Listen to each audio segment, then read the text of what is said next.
نحمده ونصلي على رسوله الكريم. أعوذ بالله من الشيطان الرجيم. بسم الله الرحمن الرحيم. رب اشرح لي صدري ويسر لي أمري واحلل عقدة من لساني يفقهوا قولي واجعل لي وزيرا من أهلي. اللهم فقهنا في الدين. رب زدنی علما. اللہم انی اسألک علما نافعا رزقا طیبا وعملا متقبلا. آمین ثم آمین. السلام علیکم ورحمۃ اللہ وبرکاتہ.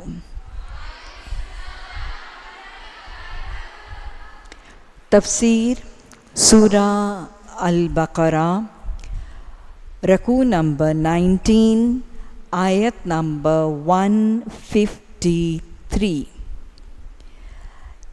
یا ایھا الذین آمنوا استعینوا بالصبر والصلاۃ ان اللہ مع الصابرین. اے لوگو جو ایمان لائے ہو، استعینوا، تم مدد حاصل کرو. کس کے ساتھ؟ صبر کے ساتھ اور نماز کے ساتھ.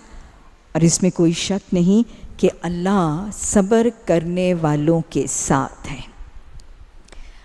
قرآن کی آیات میں ربط ہے. اگر ہم دہرا لیں، کل کے سبق کے اختتام میں اللہ سبحانہ تعالیٰ نے 2 باتوں کا حکم دیا تھا اور آگے اس کے ساتھ وعدہ کیا تھا. اللہ نے فرمایا تھا فاذکرونی، تم میرا ذکر کرو، اور وعدہ کیا تھا اذکرکم، اور پھر کیا حکم تھا؟ واشکروا لی، میرا شکر کرو، اور کیا نہ کرو؟ ولا تکفرونی، تم میری نعمتوں کا کفران نہ کرو، نہ شکری نہ کرو.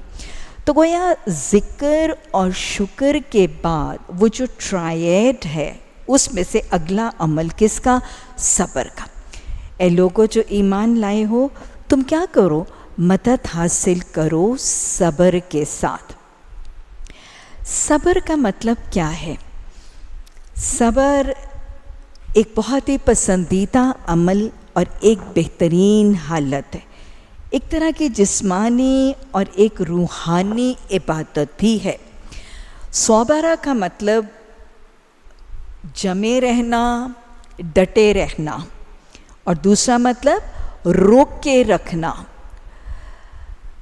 صبر جو قرآن میں جس کا حکم اور قرآن میں جس کی تاکید کی جاتی ہے، وہ دنیاوی معاملات کے حوالے سے نہیں، وہ دین کے حوالے سے ہے. اور وہ کیا ہے کہ جب کوئی شخص، جیسے کس کو کہا جا رہا ہے کہ تم صبر کرو؟ یا ایھا الذین آمنوا کو، ایمان لانے والوں کو صبر کی تاکید کی جا رہی ہے.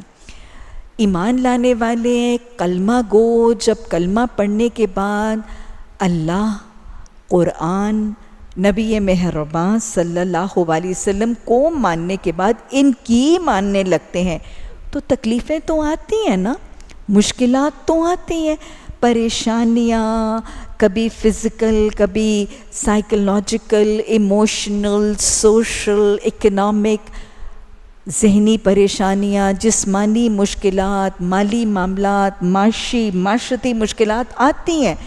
تو پھر کلمہ کو جب آمنا کہنے کے بعد جنت کا مسافر بن کے، جنت کی منزل کا مسافر بن کے صراط مستقیم پر چلتا ہے، تو تکلیفیں آتی ہیں.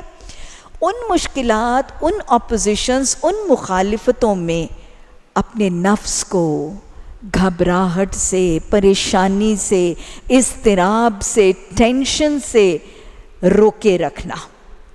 پینک نہیں کرنا، سٹریس آؤٹ نہیں کرنا. کیا ہوگا اگر میں نے اللہ کی اس بات کی اطاعت اور قرآن کے اس حکم کی اطاعت کر لی، اور اب یہ تکلیف، یہ مشکل، یہ کرٹیسزم آ رہی ہے، اب کیا ہوگا؟ نہیں، اپنے نفس کو گھبراہٹ اور پریشانی سے روک کے رکھنا، ریلیکس کرنا، اسٹے کول، اسٹے کمپوز، تحمل اور معاملہ فہمی کا معاملہ کرنا. اور پھر اپنے نفس کو روکنے کے بعد جمے رہنا. کس چیز پر؟ اسی اللہ کی اطاعت، اسی قرآن اور حدیث کی بندگی اور اطاعت پر رکے رہنا جس کی وجہ سے مشکلات آ رہی. مشکلات کے آنے اور مصائب کے آنے پر ہتھیار ڈال نہیں دینا، یو ٹرن کر کے واپس اپنی گزشتہ زندگی پہ چل نہیں پڑنا، اباؤٹ ٹرن کر کے اپنے رویے کو بدل نہیں دینا، لیکن اللہ کی اطاعت اور اللہ کی بندگی پر جمے اور ڈٹے رہنا. یہی ہیں صبر کے دو معانی.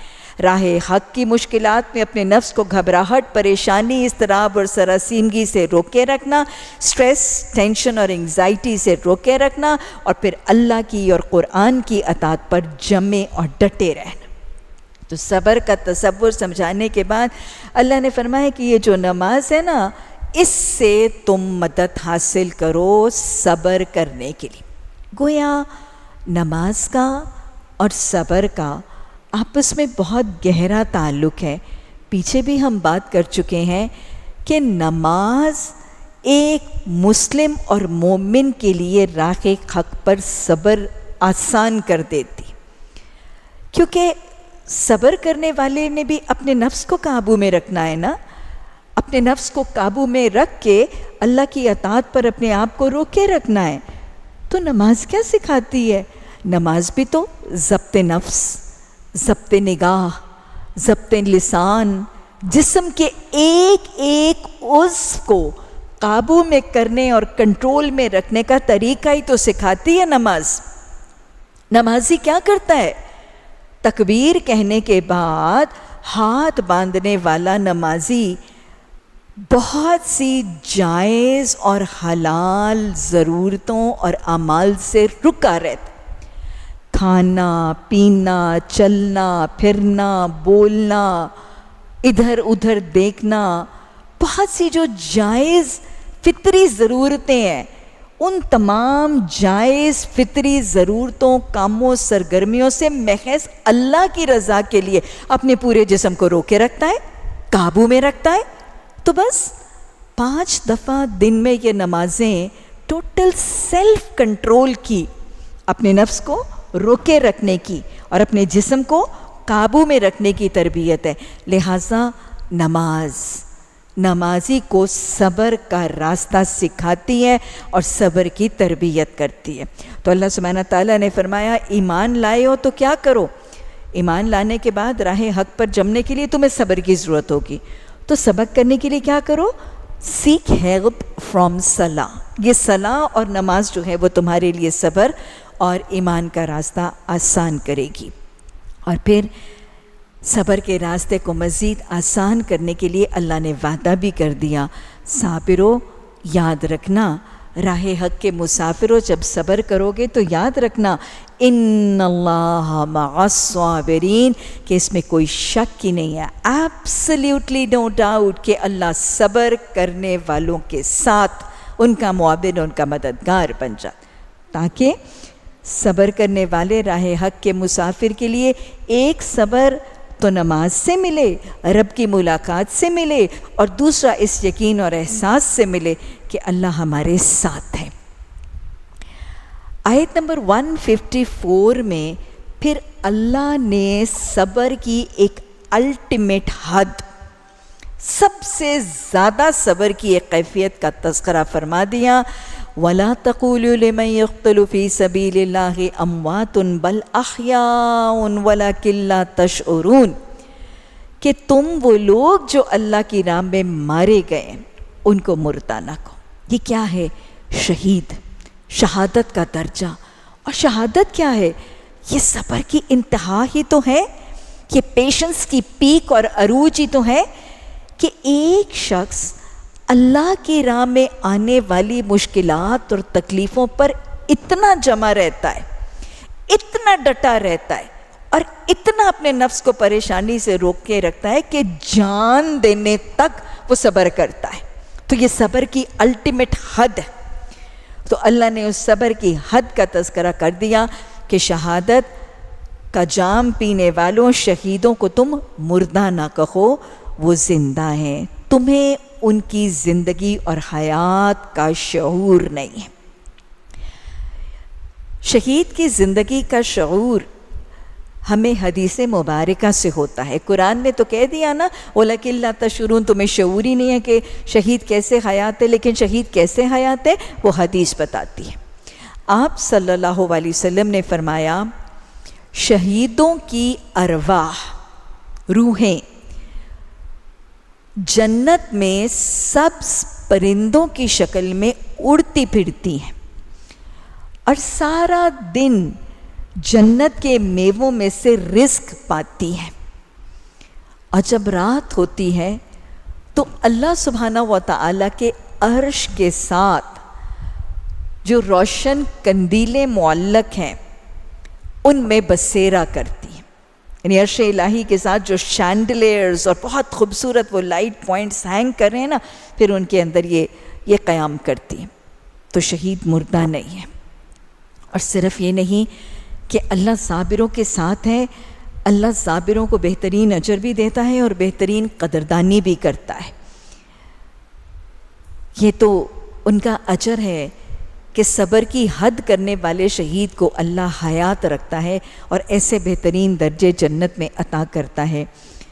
اور اجر کتنا ہے؟ آپ صلی اللہ علیہ وسلم نے فرمایا شہید کے خون کا پہلا قطرہ گرتے ہی، the first drop of blood، پہلا قطرہ گرتے ہی اس کے سارے گناہ بخش دیے جاتے.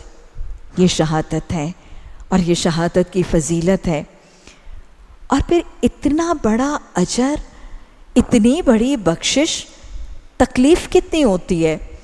حدیث میں وعدہ ہے کہ شہید کو اس شہادت کے مرحلے میں صرف ایک سوئی کے نکے کے چبھنے کے برابر تکلیف ہوتی ہے. ایک چھوٹی سی سوئی کے چبھنے پہ جو تکلیف ہوتی ہے نا، اتنی تھوڑی تکلیف ہوتی ہے شہید کو. تو یہ شہید ہیں اور یہ شہادت کا اجر ہے. اور دعا مسنون موجود ہے، اللہم ارزقنا شہادتاً فی سبیلک، کہ اللہ سبحانہ تعالیٰ ہمیں اپنے راستے میں للہ فی اللہ کام کرتے وقت شہادت کے درجے عطا فرمانا. یہ دعا صرف یاد کر کے نوکے زبان سے ادا نہیں کرنی ہے، یہ پورے خلوص، چاہت، لگن اور دل کی گہرائی سے ادا کرنی ہے. کیونکہ ایسے ذوق کے ساتھ، ایسے ذوق اور شوق اور لگن اور تڑپ کے ساتھ شہادت کی دعا مانگنے والا، حدیث میں وعدہ ہے اگر اسے موت بستر مرگ پر بھی آئے، یعنی نارمل نیچرل اس کی ڈیتھ ہو، تو بھی اس کو شہادت کا اجر لکھ دیا جاتا. کیونکہ وہ تو متمنی تھا، وہ تو مانگ رہا تھا، وہ تو نہیں ڈر رہا تھا، وہ تو چاہ رہا تھا.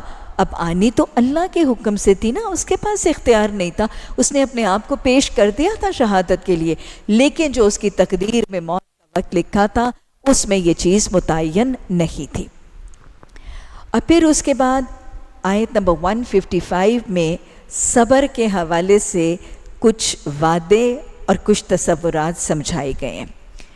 اللہ فرما رہا ہے وَلَنَبْلُوَنَّكُمْ بِشَيْءٍ مِّنَ الْخَوْفِ وَالْجُوعِ وَنَقْصٍ مِّنَ الْأَمْوَالِ وَالْأَنفُسِ وَالثَّمَرَاتِ وَبَشِّرِ الصَّابِرِينَ. اللہ کہتا ہے وَلَنَبْلُوَنَّكُمْ، آزمائش شرط ہے.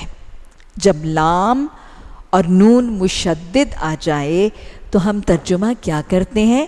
البتہ ضرور ہم آزمائیں گے تم کو، یعنی آزمائش شرط. کلمہ پڑھو گے، ایمان کا دعویٰ، ایمان کا اعلان اقرار کرو گے، راہ حق کے مسافر بنو گے، صراط مستقیم پر چلو گے، تو آزمائشیں ضرور آئیں گی. یہ دنیا ویسے ہی امتحان گاہ ہے اور مومن کو تو اللہ ضرور ہی آزمائے. آگے چلنے سے پہلے یہ تصور بھی سمجھ لیجئے، مومن، مسلم، کلمہ گو، اللہ کا پسندیدہ محبوب بندہ، اس کو آزمائشیں کیوں آتی ہیں؟ سب سے پہلی وجہ اللہ سبحانہ تعالیٰ اپنے مسلم و مومن کو آزماتا ہے اس کو پرکھنے کے لیے. وہ جیسے حضرت بلال رضی اللہ تعالیٰ عنہ نے فرمایا تھا نا کہ جب تم مٹی کا پیالہ خریدتے ہو تو اس ادنیٰ سے مٹی کے پیالے کا سودا کرنے سے پہلے اس کو ٹھوک بجا کے نہیں دیکھتے؟ تو پہلی وجہ، اللہ اس مومن کو پرکھتا ہے، اس کو جانچتا ہے، اس سے جنت کا سودا کرنا ہے، وہ جنت کا خریدار بن کے آیا ہے، تو اللہ اس کو ٹھوک بجا کے دیکھتا ہے، یہ اس قابل بھی ہے، یہ سیریس بھی ہے، یہ جنت کے سودے میں سنجیدہ بھی ہے. Does he really mean business؟ میرے ساتھ جنت کا سودا کرنے آئے اپنے جان اور مال کے بدلے. تو اللہ اس کو آزماتا ہے، اس کی سنجیدگی کو، اس کے فوکس کو، اس کے کانسنٹریشن کو، اس کی سنسیریٹی کو، اس کے خلوص کو، اس کے عزم اور اس کے ارادے کو پرکھنے کے لیے. جب وہ پرکھ لیتا ہے تو پھر آزماتا ہے اس کو اپنے کام کا بنانے کے لیے، آزمائشوں کی بھٹی میں جلاتا ہے، مشکلات کے رگڑے ضربیں لگاتا ہے تاکہ اس کو نکھار دے. بالکل جیسے آپ نے دیکھا ہوگا مٹی کا پیالہ، ایک کمہار مٹی کا پیالہ بناتا ہے اور پھر اس کو آگ میں پکاتا ہے نا. اور آپ کو پتہ ہے کہ مٹی کا برتن، چینی کا برتن جتنا زیادہ پکتا ہے اتنی بہتر پورسلین بنتی چلی جاتی ہے. اسی طرح ایک لکڑی کا سامان بنانے والا اس کو رگڑتا ہے، اس کو پالش کرتا ہے، اس کو رندہ مارتا ہے، اس کو ریگ مار لگاتا ہے. کیوں؟ تاکہ وہ اسموتھ ہو جائے اور اس میں چمک آ جائے. ایک سونار سونے کو بھٹی میں پکاتا ہے تاکہ وہ سونا کندن بن جائے. ایک جوہری، ایک جیولر وہ خام پتھر، ہیرے کے خام پتھر کو کاٹتا ہے، تراشتا ہے، ضربیں لگاتا ہے اور تراش تراش کے اس کو بہت ایک قیمتی انمول ان کٹ ہیرا بنا دیتا ہے. اب سمجھ آئی؟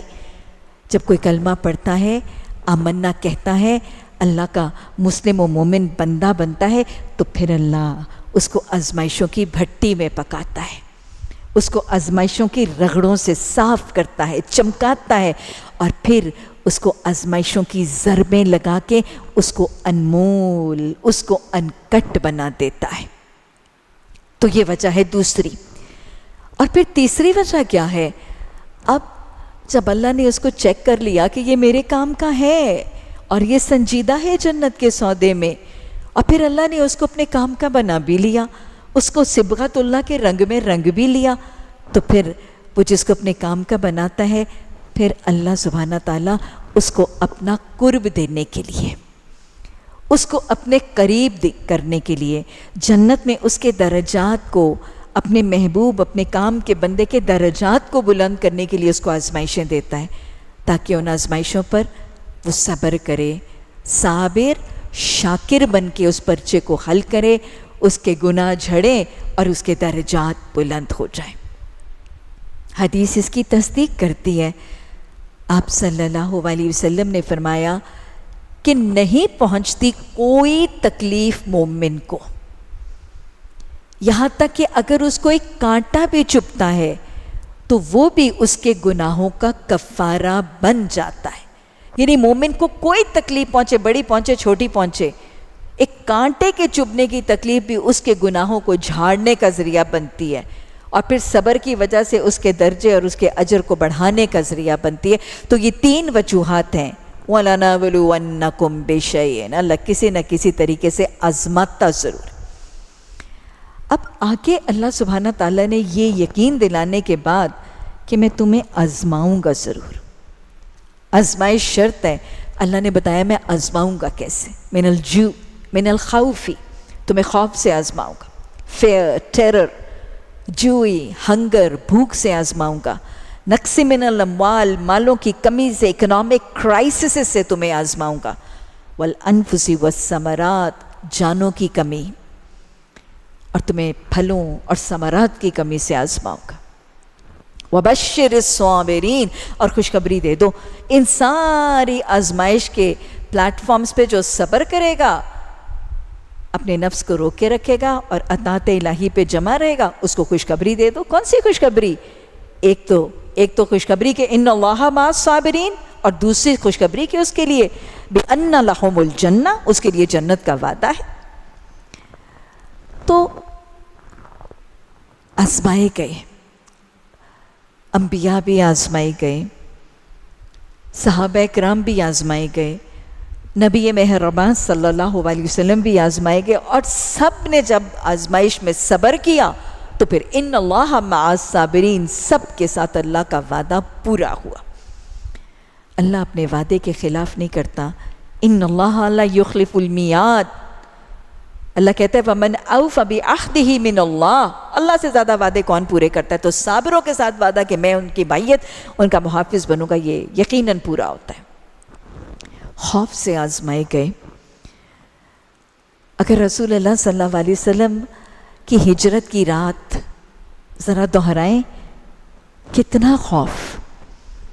وہ مشرکین مکہ جو آپ کی جان کے در پہ تھے، آپ کے خون کے پیاسے تھے، دار الندوہ میں سازش کرنے کے بعد یہی فیصلہ ہوا تھا نا کہ ایک مختلف قبیلوں کا ایک ایک شخص ایک گروہ بن جائے گا، اور پھر وہ ایک دم سے دھاوا بولیں گے اور نبی صلی اللہ علیہ وسلم کو نعوذ باللہ قتل کر دیں گے، اور پھر سب قبیلے مل کر خون بہا دے دیں گے۔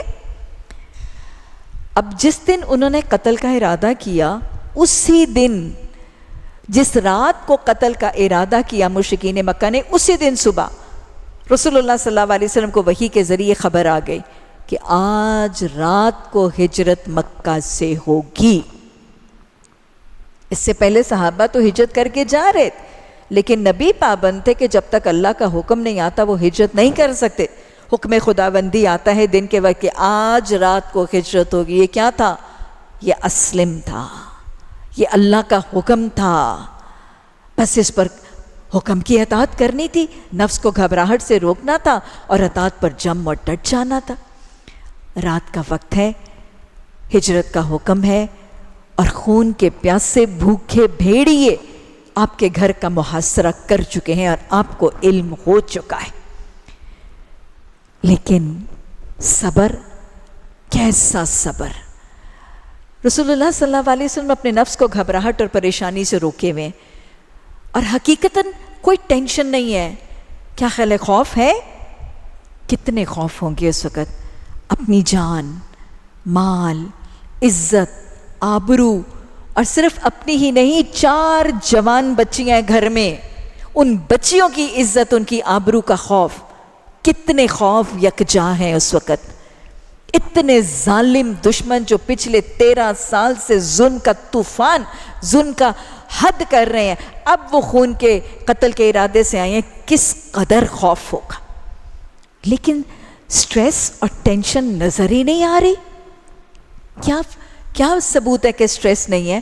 آپ انگزائٹی کا شکار نہیں ہیں اور آپ کول اور کمپوزڈ ہیں۔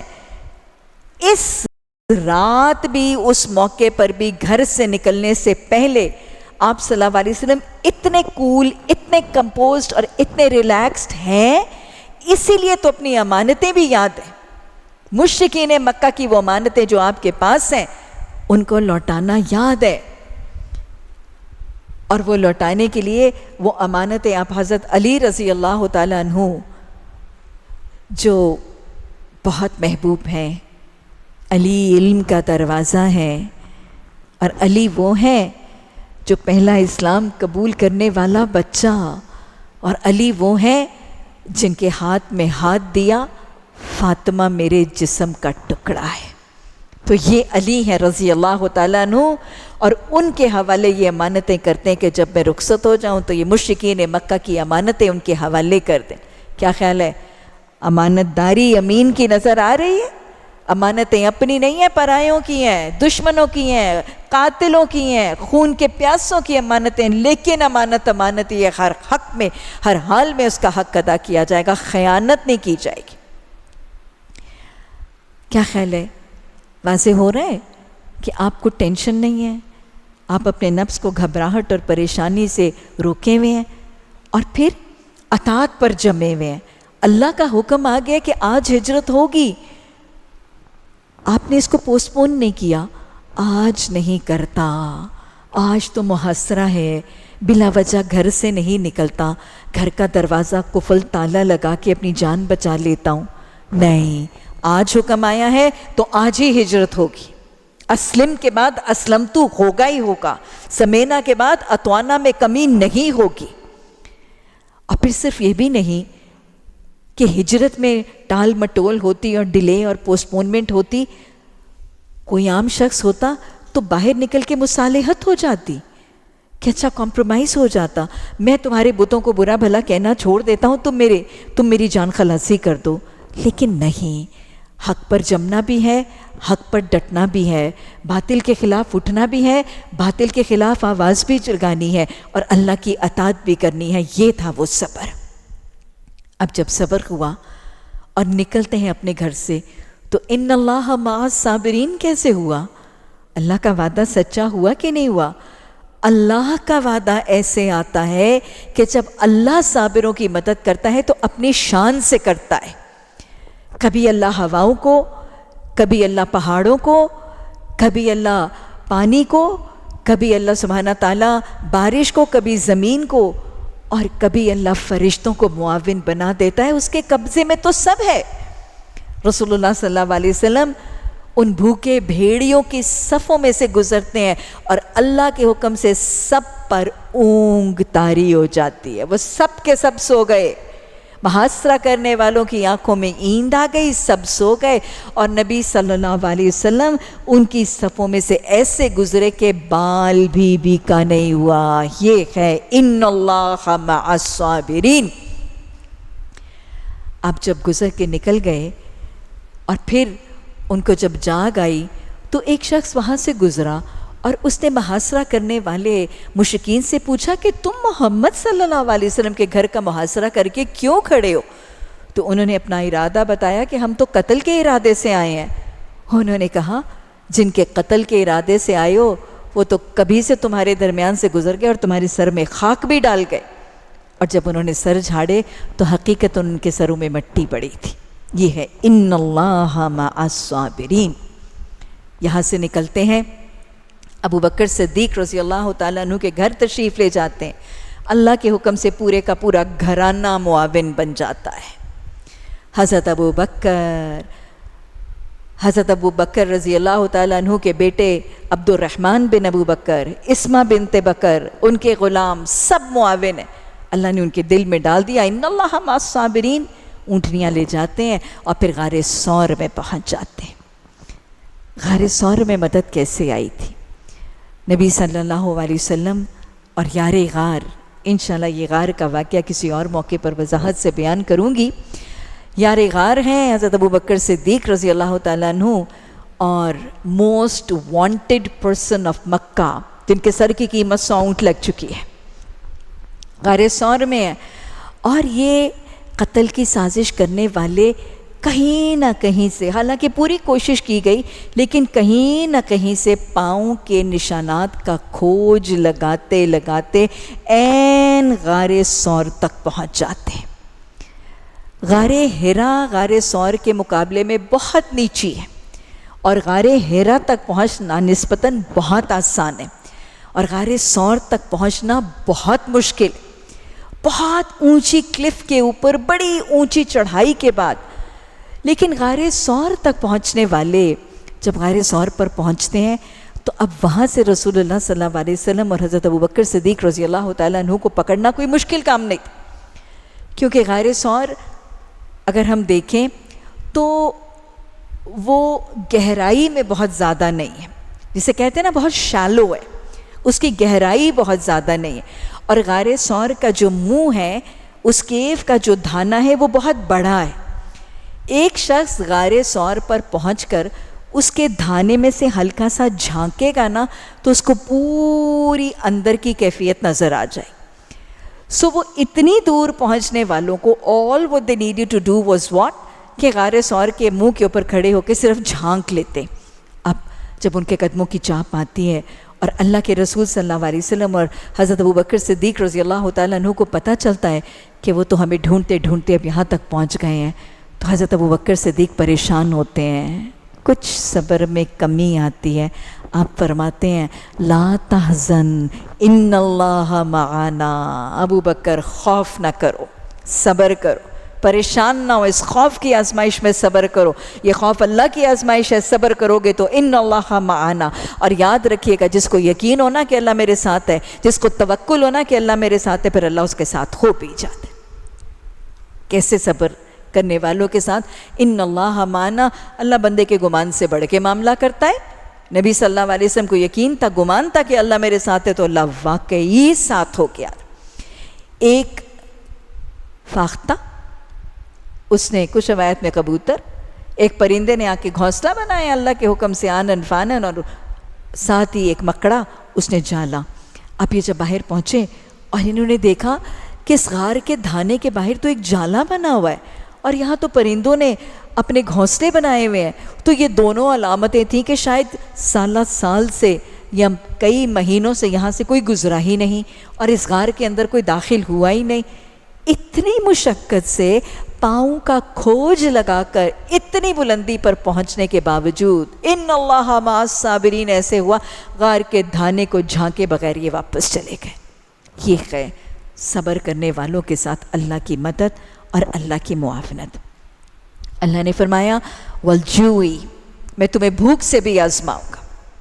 آزمائے گئے نبی صلی اللہ علیہ وسلم بھی، صحابہ بھی آزمائے گئے، مکہ میں بھی آزمائے گئے، مدینہ میں بھی آزمائے گئے۔ مکہ میں آزمائے گئے تھے جب مشرکین مکہ مخالفت پوری عروج پر پہنچتی اور نکال دیا تھا نبی صلی اللہ علیہ وسلم کو اور صحابہ اکرام کو، مجبور کیا تھا کہ مکہ کی بستی کو چھوڑیں، شعب ابی طالب میں محصور کر دیا گیا تھا۔ شعب ابی طالب میں بھوک سے آزمائے گئے تھے۔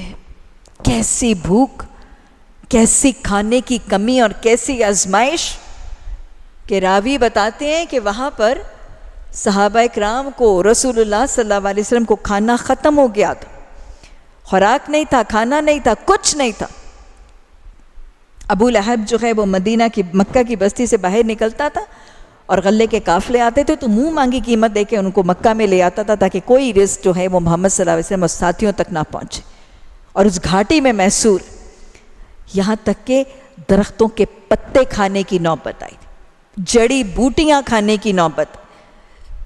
اور صحابہ اکرام بتاتے ہیں کہ یہ نوبت تھی کہ ہم پسینے اس کو چمڑے کو ڈبو ڈبو کے چوستے تھے بھوک کو ختم کرنے کے لیے۔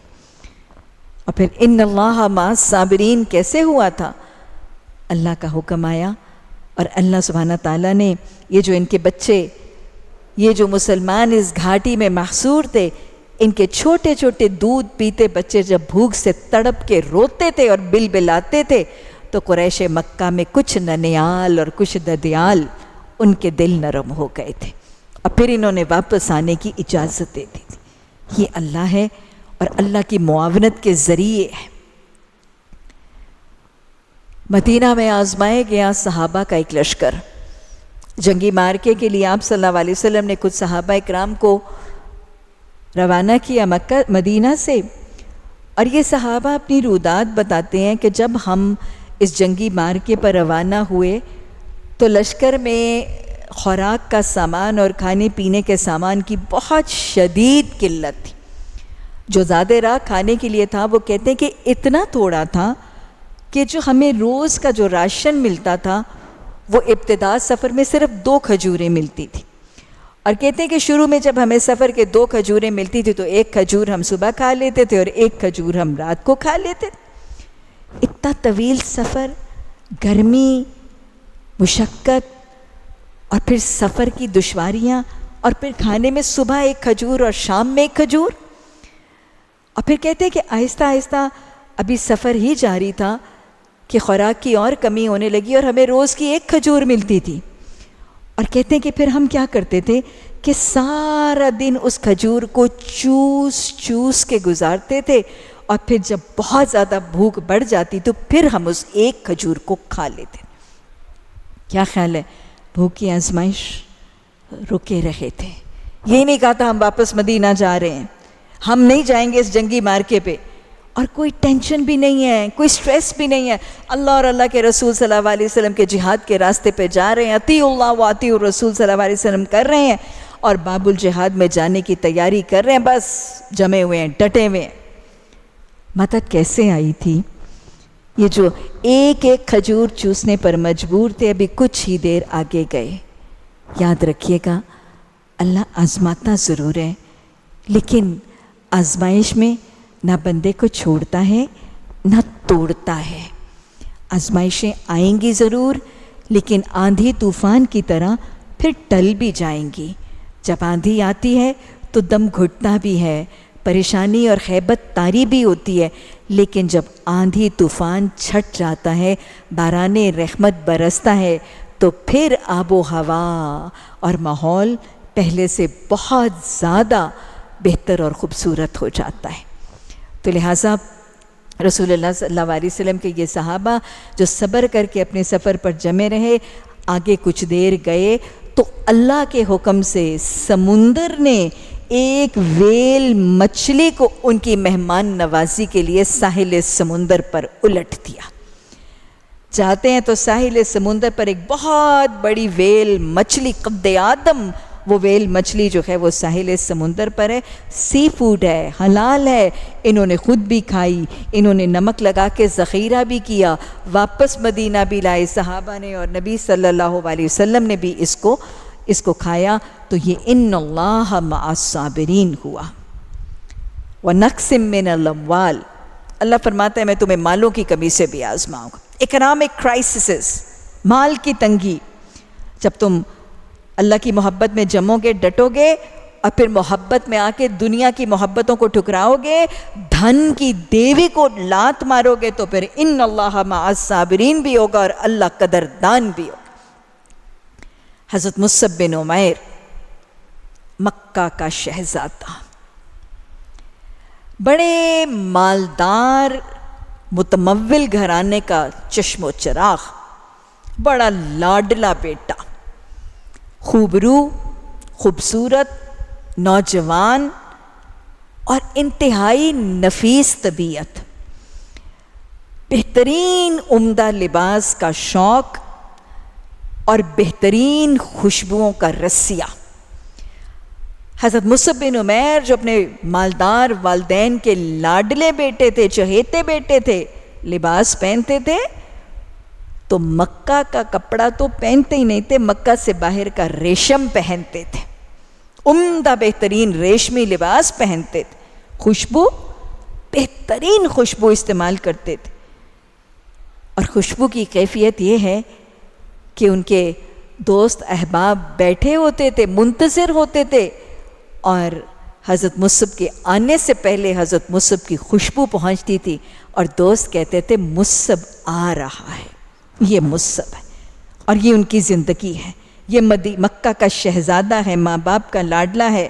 بس نبی صلی اللہ علیہ وسلم کی دعوت پہنچی، قرآن کا پیغام پہنچا، دل کی دنیا بدل گئی، دل کی نگری بدل گئی، آنکھوں میں نبی صلی اللہ علیہ وسلم کی محبت کا سرما لگائے۔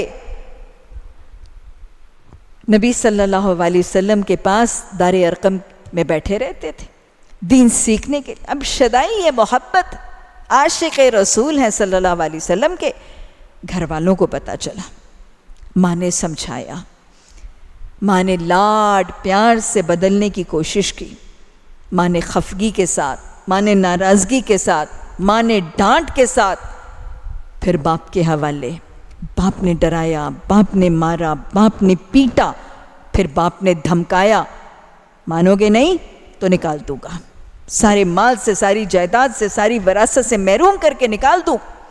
لیکن نہیں، دل کی دنیا بدل گئی تھی، محبتوں کے پیمانے بدل گئے، خوف اور فکر کے پیمانے بدل گئے تھے۔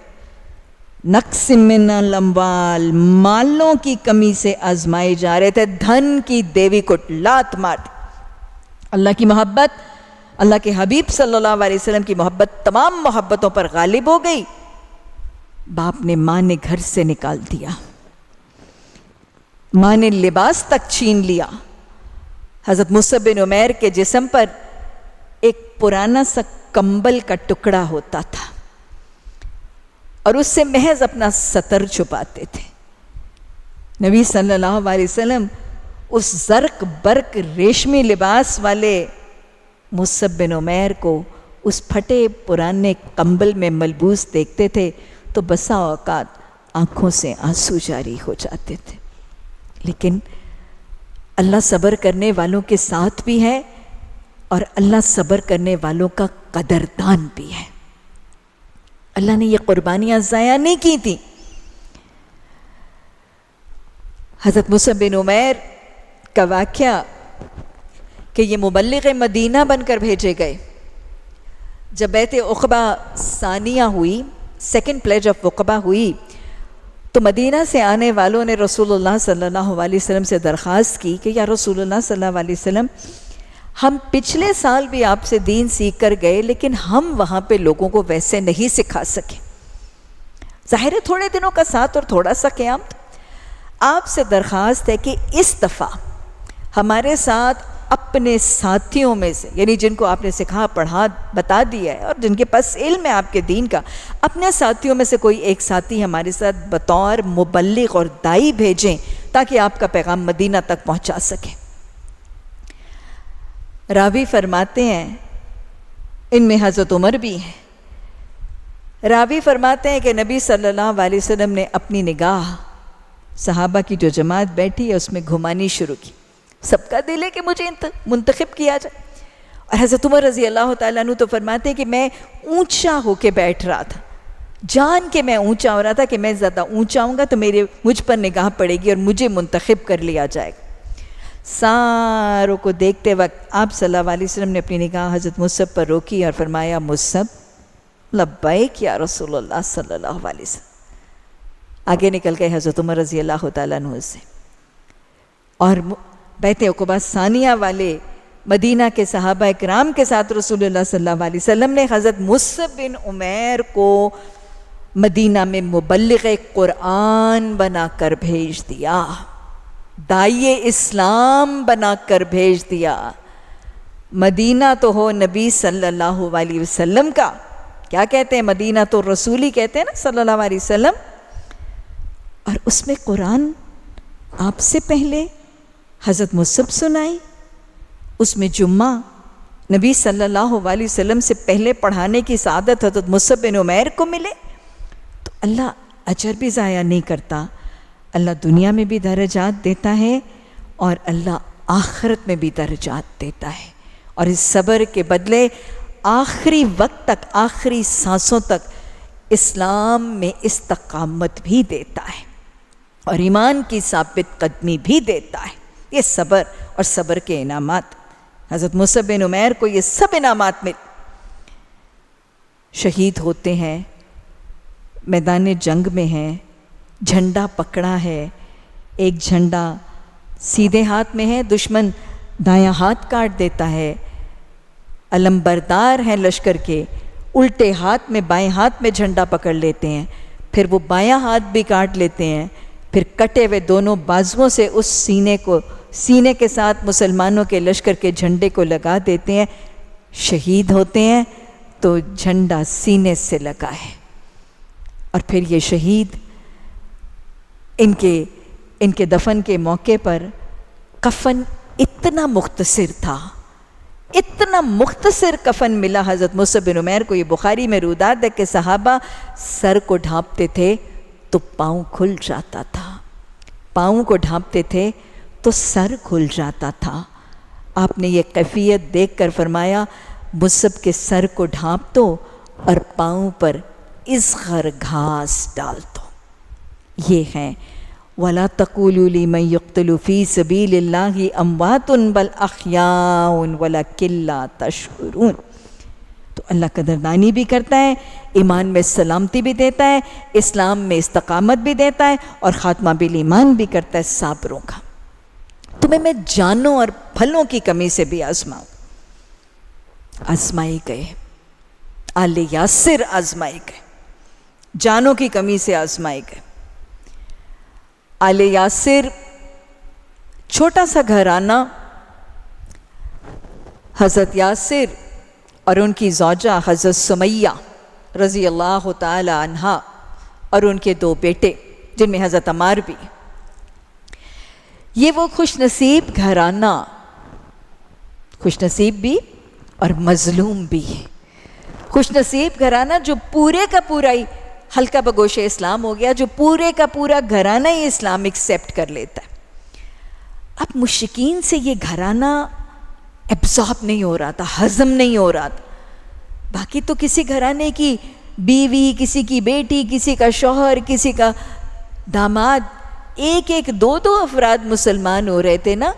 لیکن یہ وہ گھرانہ تھا، one of the very few families in Mecca, کہ پورے کا پورا گھرانہ ہی اسلام قبول کر لیتے. اب ان کو تو نشان عبرت بنانا ہے، ان کو تو نشان عبرت بنانا ہے. مشرکین مکہ نے ارادہ کر لیا، کیونکہ اگر ان کو اذیت میں حد نہ کی نا تو پھر یہ داغ بیل پڑ جائے گی، یہ رواج ہو جائے گا، اور پھر بہت سے گھرانے داخل ہونے. ان کو ایسی اذیتیں دو کہ کوئی شخص سوچے بھی نہ کہ پورے کی پوری فیملی اسلام امبریس کرے گی. ابو جہل کے حوالے کر دیا گیا، ظالموں کا سردار فرعون ھذا الامہ، ابو جہل کے حوالے کر دیا گیا. اور پھر کیا نہیں کیا، مارتا تھا، پیٹتا تھا، اذیتیں دیتا تھا، تڑپاتا تھا. اور پھر اس نے جو سب سے زیادہ اذیت ناک طریقہ اختیار کیا وہ پیاروں کے سامنے پیاروں کو تکلیف دینے کا. میں آپ کو بتاؤں، اپنی تکلیف بھی بہت بڑی تکلیف ہوتی ہے، لیکن اپنے سامنے اپنے کسی پیارے کو تکلیف میں دیکھنا وہ بھی بہت بڑی اذیت ہے. ماں کے سامنے بیٹے کو تڑپاتا تھا، بیٹی کے سامنے باپ کو اذیتیں دیتا تھا، بیٹے کے سامنے ماں کو ظلم اور اذیت کا نشانہ بناتا تھا. اور یہ وہ گھرانہ ہے جب عقوبت رسانی اور پرسیکیوشن کا سلسلہ جاری ہوتا تھا اور پوری فیملی ٹارچر کی جا رہی ہوتی تھی، اور آپ صلی اللہ علیہ وسلم وہاں سے گزرتے تھے، آنکھوں سے آنسو جاری ہوتے تھے، اور آپ فرماتے تھے صبر کرو آل یاسر، جنت تمہاری منتظر ہے. صبر کرو آل یاسر، جنت تمہاری منتظر ہے. اور پھر وہ ابو جہل نے، اس بدبخت نے، حضرت سمیہ کی ناف کے نیچے شرمگاہ میں نیزہ مار کے ان کو شہید کر دیا. پہلی شہیدہ اسلام، اسلام کی خاطر جو پہلا خون کا قطرہ شہید کا بہایا گیا تھا وہ ایک مسلمان خاتون حضرت سمیہ کا تھا. اسلام میں خواتین کا رول دیکھ لیجئے، مسلمان خواتین کی جرأتیں دیکھ لیجئے، اور اسلامی تاریخ میں، مسلم ہسٹری میں مسلمان خواتین کا کتنا ایک روشن چیپٹر ہے، اس کو سمجھ لیجئے، اپنے کردار اور اپنی اہمیت کو بھی سمجھیے. تو مالوں کی نہیں، جانوں کی کمی سے آزمائے گئے تھے، پیاروں کی اذیتوں سے آزمائے گئے تھے. اور پھر اسی طرح کا وہ ایک گھرانہ ہے، حضرت ابو سلمہ اور حضرت ام سلمہ رضی اللہ تعالیٰ عنہ، ان کا گھرانہ. یہ بھی دونوں ازواج حلقہ بگوش اسلام، ابو سلمہ اور ام سلمہ، یہ دونوں نے اسلام قبول کر لیا، اور بس اسی کی سزا مل رہی تھی. بہت اذیتیں، بہت مخالفتیں، اور پھر ان مخالفتوں کا سامنا کرنے سے پریشان تھے کہ کہیں ایسا نہ ہو کہ تختہ مشق بنے تو کہیں ایمان نہ بگڑ جائے. تو پھر دونوں ازواج نے یہ فیصلہ کیا کہ اگر یہاں رہے نا مکہ کی بستی میں تو کہیں ایمان میں خلل نہ آ جائے. ایمان بچانے کے لیے اپنی بستی کو خیر آباد کہہ کے دونوں ہجرت کر کے نکل گئے. حضرت ابو سلمہ ہے، حضرت ام سلمہ ہے، اور پھر ان کی گود میں ان کا چھوٹا سا دودھ پیتا شیر خوار بچہ ہے.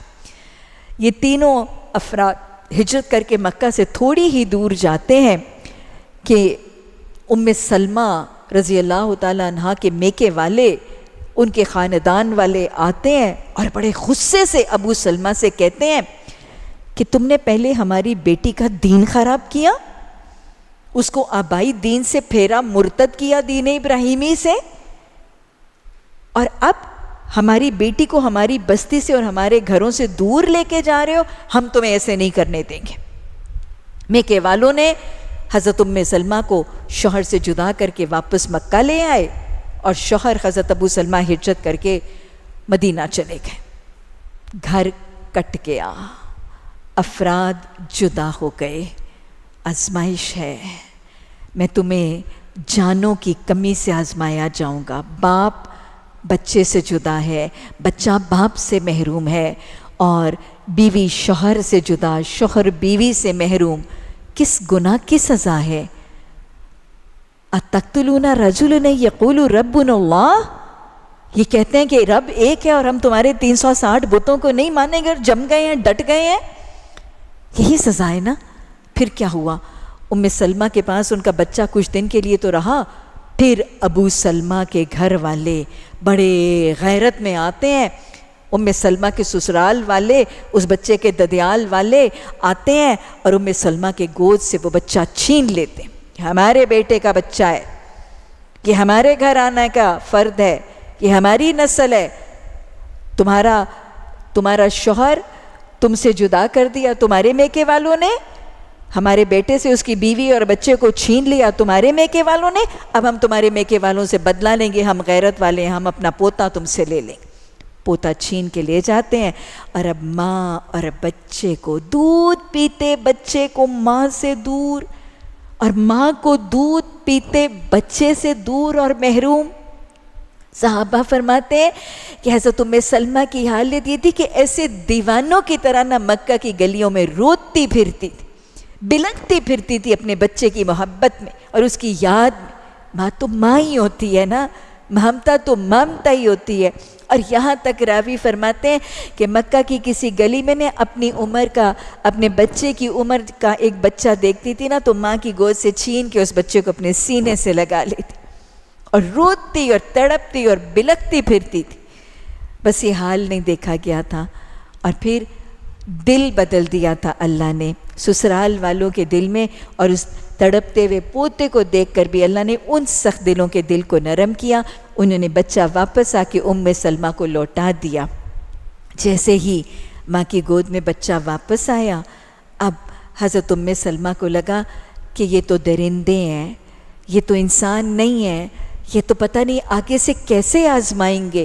اللہ نے کرم کر کے اب تک مجھے ایمان میں استقامت دی ہے، اب ام سلمہ اس بستی سے نکل جا ورنہ یہ تیرا ایمان برباد کر دیں گے. چھوٹے سے دودھ پیتے بچے کو لے کر یہ جوان عورت تنہا مکہ کی بستی سے نکل جاتی ہیں اپنا ایمان بچانے کے لیے. صبر کی حد ہے کہ نہیں ہے؟ صبر کی انتہا ہے کہ نہیں؟ یہ صبر نہیں ہے، یہ عظیمت کے پہاڑ تھے یہ صحابہ اور صحابیات. لیکن ان اللہ مع الصابرین، مکہ سے مدینہ کا سفر کتنا طویل، کتنا دشوار گزار، کیسی سنگلاخ پہاڑی چٹانیں ایک اکیلی عورت ساتھ کیسے کرے گی؟ لیکن بس صبر ہے، اللہ پر توکل ہے، ان اللہ مع الصابرین پر ایمان ہے. جس کو یقین ہونا میں صبر کروں گی اور پھر میرا رب مجھے چھوڑے گا نہیں، اللہ اس کو چھوڑتا نہیں ہے، چھوڑتا بھی نہیں ہے، توڑتا بھی نہیں ہے. اللہ کے حکم سے ایک صحابی اسی دن اسی وقت ہجرت کر کے مکہ سے مدینہ تشریف لے جا رہے تھے. دیکھا تنہا ایک عورت بھی اپنے نوزائیدہ بچے کو، شیرخوار بچے کو لے کر مدینہ جا رہی ہیں. انہوں نے اونٹنی وہاں پہ بٹھائی، حضرت ام سلمہ کو سوار کیا اور پھر اونٹنی کو لے کر مدینہ ابو سلمہ کے پاس بیوی اور بچے کو پہنچا دیا. کیا خیال ہے؟ دل پر ہاتھ رکھ کے بتائیں، یقین آ گیا؟ ان اللہ، میرے ساتھ بولیں، ان اللہ مع الصابرین. یہ سبق ہے جو مجھے اور آپ کو پلے سے باندھ لینا ہے. آزمائشیں آئیں گی، شرط ہے، مشکلات آئیں گی، پریشانیاں آئیں گی اس رستے پہ، لیکن اللہ نہ چھوڑے گا نہ توڑے گا جب صبر کریں گے، نفس کو گھبراہٹ سے روکیں گے، اللہ کی اطاعت پر جمے اور ڈٹے رہیں گے اور اللہ پر توکل کر کے اطاعت پر رکے رہیں گے تو اللہ کی مدد آئے گی. پھر دہرا لیجئے، ان اللہ اللہم اجعلنی صبورا وجعلنی شکورا. تو اللہ نے فرمایا کہ میں تمہیں آزماؤں گا، وبشر الصابرین، صبر کرنے والوں کو خوشخبری دے دو. آیت نمبر 156 میں اللہ نے آگے بتایا کہ صبر کرنے والے ہوتے کیسے ہیں، کہتے کیا ہیں، کرتے کیا ہیں. بشر الصابرین، صابروں کو خوشخبری دو. کون سے صبر کرنے والے؟ کیسے صبر کرنے والے؟ الذین، وہ لوگ جو، کون سے؟ الذین اذا اصابتهم مصیبۃ قالوا انا للہ و انا الیہ راجعون. اولئک علیہم صلوات من ربہم ورحمۃ واولئک هم المہتدون۔ اللہ نے فرمایا کون سے صبر کرنے والے ہیں جن کے لیے خوشخبریاں ہیں؟ وہ لوگ کہ جو ہی انہیں کوئی تکلیف پہنچتی ہے، انہیں کوئی مصیبت فزیکل، سوشل، سائیکولوجیکل، ایموشنل، جسمانی، روحانی، معاشی، معاشرتی کسی قسم کی بھی تکلیف پہنچتی ہے تو کیا کرتے ہیں؟ قالو، وہ کہتے ہیں، کیا کہتے ہیں؟ انا للہ و انا الیہ راجعون، ذکر کرتے ہیں، توکل کرتے ہیں، آخرت کی فکر کرتے ہیں، رب کی طرف پلٹنے کو یاد کر کے تقوی اور خوف خدا کا معاملہ کرتے ہیں۔ اس میں بہت سے اصول سمجھ میں آ رہے ہیں۔ سب سے پہلی بات تو یہ کہ صبر سے اللہ آزمائے گا۔ دنیا امتحان گاہ ہے، زندگی آزمائش گاہ ہے، اللہ آزمائے گا تو اس امتحان کے پرچے کو حل کرنے کا طریقہ، پہلا عمل کیا ہوگا؟ تکلیف اور مشکل کے پرچے کو حل کرنے کا پہلا مرحلہ صبر نہیں، ذکر ہوگا۔ کیونکہ اللہ کیا کہہ رہے؟ الذین اذا اصابتہم مصیبۃ، کہ وہ لوگ جن کو تکلیف پہنچتی ہے وہ صبر کرتے ہیں؟ نہیں، قالوا انا للہ و انا الیہ راجعون، وہ انا للہ و انا الیہ راجعون کہتے ہیں۔ گویا مشکل، تکلیف، پریشانی، دکھ کی آزمائش میں پہلا کرنے والا کام ذکر الہی۔ یہ بات میں آگے بھی دہراؤں گی۔ لہٰذا اگر کسی کو تکلیف اور دکھ میں دیکھیں تو جاتے سار یہ نہیں کہنا بہن صبر کرو، نہیں، بہن ذکر کرو۔ کیوں؟ کیونکہ ذکر سے صبر آسان ہو جائے گا۔ کیسے آسان ہوگا؟ کیا اللہ قرآن میں خود بتاتا نہیں ہے الا بذکر اللہ تطمئن القلوب؟ کہ سن رکھو، یاد رکھنا، کس ذکر الہی کے ساتھ ہی دلوں کو اطمینان، سکینہ، سکون ملے گا۔ تو تکلیف اور مشکل میں کیا چاہیے ہوتا ہے؟ بے صبری سے کون سی چیز روکتی ہے؟ سکینہ ہی تو روکتا ہے۔ تو جب ذکر ہوتا ہے تو دل کو اس ذکر کی وجہ سے سکون اور سکینہ قلب ملتا ہے اور صبر آسان ہو جاتا ہے۔ اور ویسے بھی جب کوئی شخص کسی تکلیف اور مشکل میں ہوتا ہے تو بے صبری اور ناشکری کی طرف مائل کون سی چیز کرتی ہے؟ شیطان کے وسوسے۔ ایسے ہی ہے نا، بیماری آئی، تکلیف آئی، مالی تنگی آئی تو شیطان وسوسے سے ڈالتا ہے نا، اب کچھ نہیں ہو سکتا، اب تم نے نہیں ٹھیک ہونا، اب ایسا ہی رہنا ہے، ایسے کہتے ہیں نا شیطان۔ تو شیطان کے وسوسوں سے بچنے کے لیے کیا چاہیے؟ دہرائیں حدیث، آپ صلی اللہ علیہ وسلم نے فرمایا نا کہ ہر شخص کے دل کے دو حصے، ایک میں اس کا فرشتہ، ایک میں شیطان۔ جب وہ ذکر کرتا ہے تو شیطان بھاگ جاتا ہے، اور جب وہ ذکر چھوڑتا ہے تو شیطان واپس آتا ہے، اپنے دل کے حصے میں چونچ رکھ کے ایک وسوسہ ڈال دیتا ہے۔ اب سمجھ میں آیا؟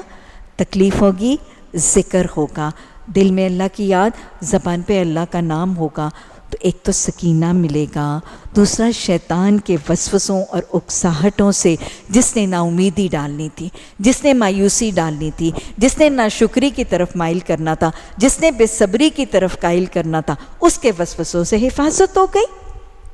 اور پھر ذکر اور کیا کرتا ہے؟ حدیث قدسی، میرے بندے کے لب جب میرے ذکر میں ہلتے ہیں اس وقت میں اپنے بندے کے قریب ترین ہوتا ہوں۔ تو تکلیف میں، مشکل میں، پریشانی میں قرب الہی ایک شخص کی طاقت اور قوت بن جاتی ہے۔ اور ویسے بھی مشکل میں اسلحہ، ہتھیار، دعا، ذکر الہی ہی تو ہے۔ اور ہر تکلیف کے آنے پر ان للہ کا کہنا گویا حکم خداوندی اور صابروں کا طریقہ ہے۔ حدیث میں وعدہ بھی ہے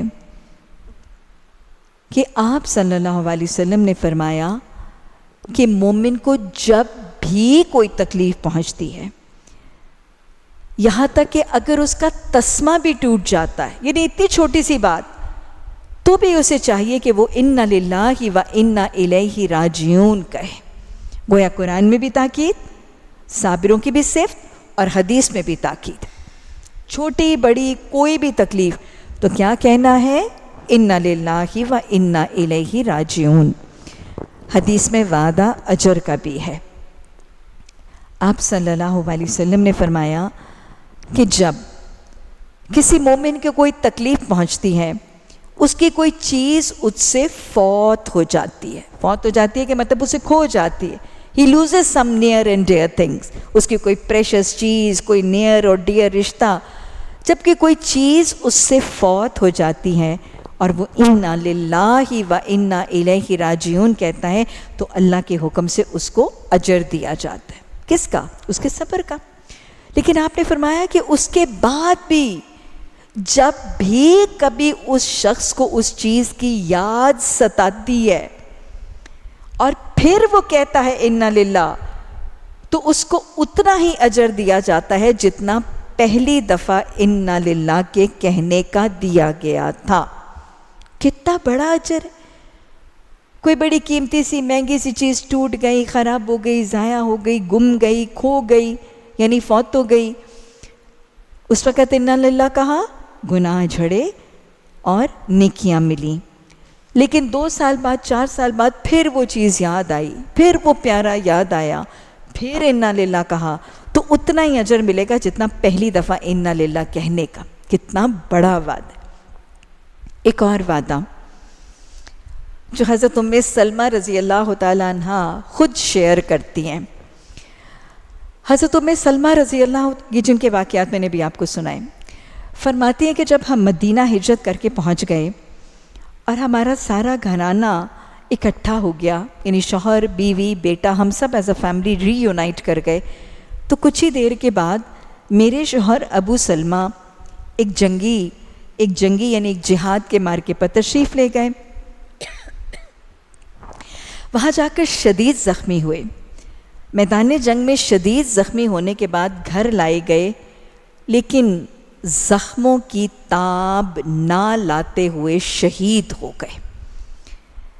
یہ تو سانحہ ان کے ساتھ ہوا، لیکن اس سے پہلے کی رودات بھی بتاتی ہیں۔ فرماتی ہیں کہ ایک دن میں اپنے گھر تھی کہ میرے شوہر حضرت ابو سلمہ بڑے خوش آئے اور خوشی سے ان کا چہرہ چمک رہا تھا، اور انہوں نے آ کے مجھے بتایا کہ آج میں رسول اللہ صلی اللہ علیہ وسلم کی محفل سے آیا ہوں، اور میں نے وہاں آپ صلی اللہ علیہ وسلم کی ایک حدیث میں وعدہ سنا ہے، اور پھر وہ انہوں نے مجھے سنایا، یہ وہ ہے نا جو دین کے مددگار ازواج، اور کہتے کہ انہوں نے مجھے بتایا کہ رسول اللہ صلی اللہ علیہ وسلم سے انہوں نے سنا کہ جب کسی شخص کی کوئی چیز کھو جاتی ہے یا فوت ہو جاتی ہے اور وہ اس پر کہتا ہے انا للہ و انا الیہ راجعون، اللہم اجرنی فی مصیبتی واخلف لی خیر منہ، تو آپ صلی اللہ علیہ وسلم نے وعدہ فرمایا کہ ایک تو اللہ اسے اجر دیتا ہے، اور دوسرا اس کو اس چیز سے بہتر نعم البدل یعنی ریپلیسمنٹ دے دیتا ہے۔ کہتے ہیں کہ ہم دونوں بہت خوش ہوئے، اور ہم نے وہ دعا یاد بھی کر لی اور ایک دوسرے کو یاد دہانی بھی کر لی کہ اب ہم ہمیشہ اس کو اپنائیں گے۔ کہتی ہیں کچھ دنوں کے بعد وہی معاملہ کہ میرے شوہر زخموں کی تاب نہ لاتے ہوئے شہید ہو گئے، اور جیسے ہی وہ شہید ہوئے تو میں نے انا للہ و انا الیہ راجعون پڑھا، تو اس وقت مجھے نبی مہربان صلی اللہ علیہ وسلم کی یہ حدیث کے الفاظ اور یہ دعا یاد آئی، اور میں نے یہ دعا بھی ادا کی، اللہم اجرنی فی مصیبتی واخلف لی خیر منہ۔ اور آپ کو پتہ ہے نا کہ ایمان ہمیشہ ایک جیسا نہیں رہتا، گھٹتا بڑھتا رہتا ہے، اور دکھ اور پریشانی میں ذرا غم کے بادل چھاتے ہیں تو ایمان بھی کچھ گھٹ جاتا ہے۔ حضرت ام سلمہ فرماتی ہیں کہ جب جیسے ہی میں نے یہ دعا پڑھی، میرے دل میں یہ سوال اٹھا کہ بھلا یہ کیوں کر ممکن ہے کہ اللہ مجھے ابو سلمہ سے بہتر شوہر دے دے. یعنی ذرا شک آ گیا. لیکن یاد رکھیے گا اللہ کا وعدہ بھی سچا ہے اور نبی صلی اللہ علیہ وسلم کی حدیث کی پیشن گوئیاں اور وعدے بھی سچے.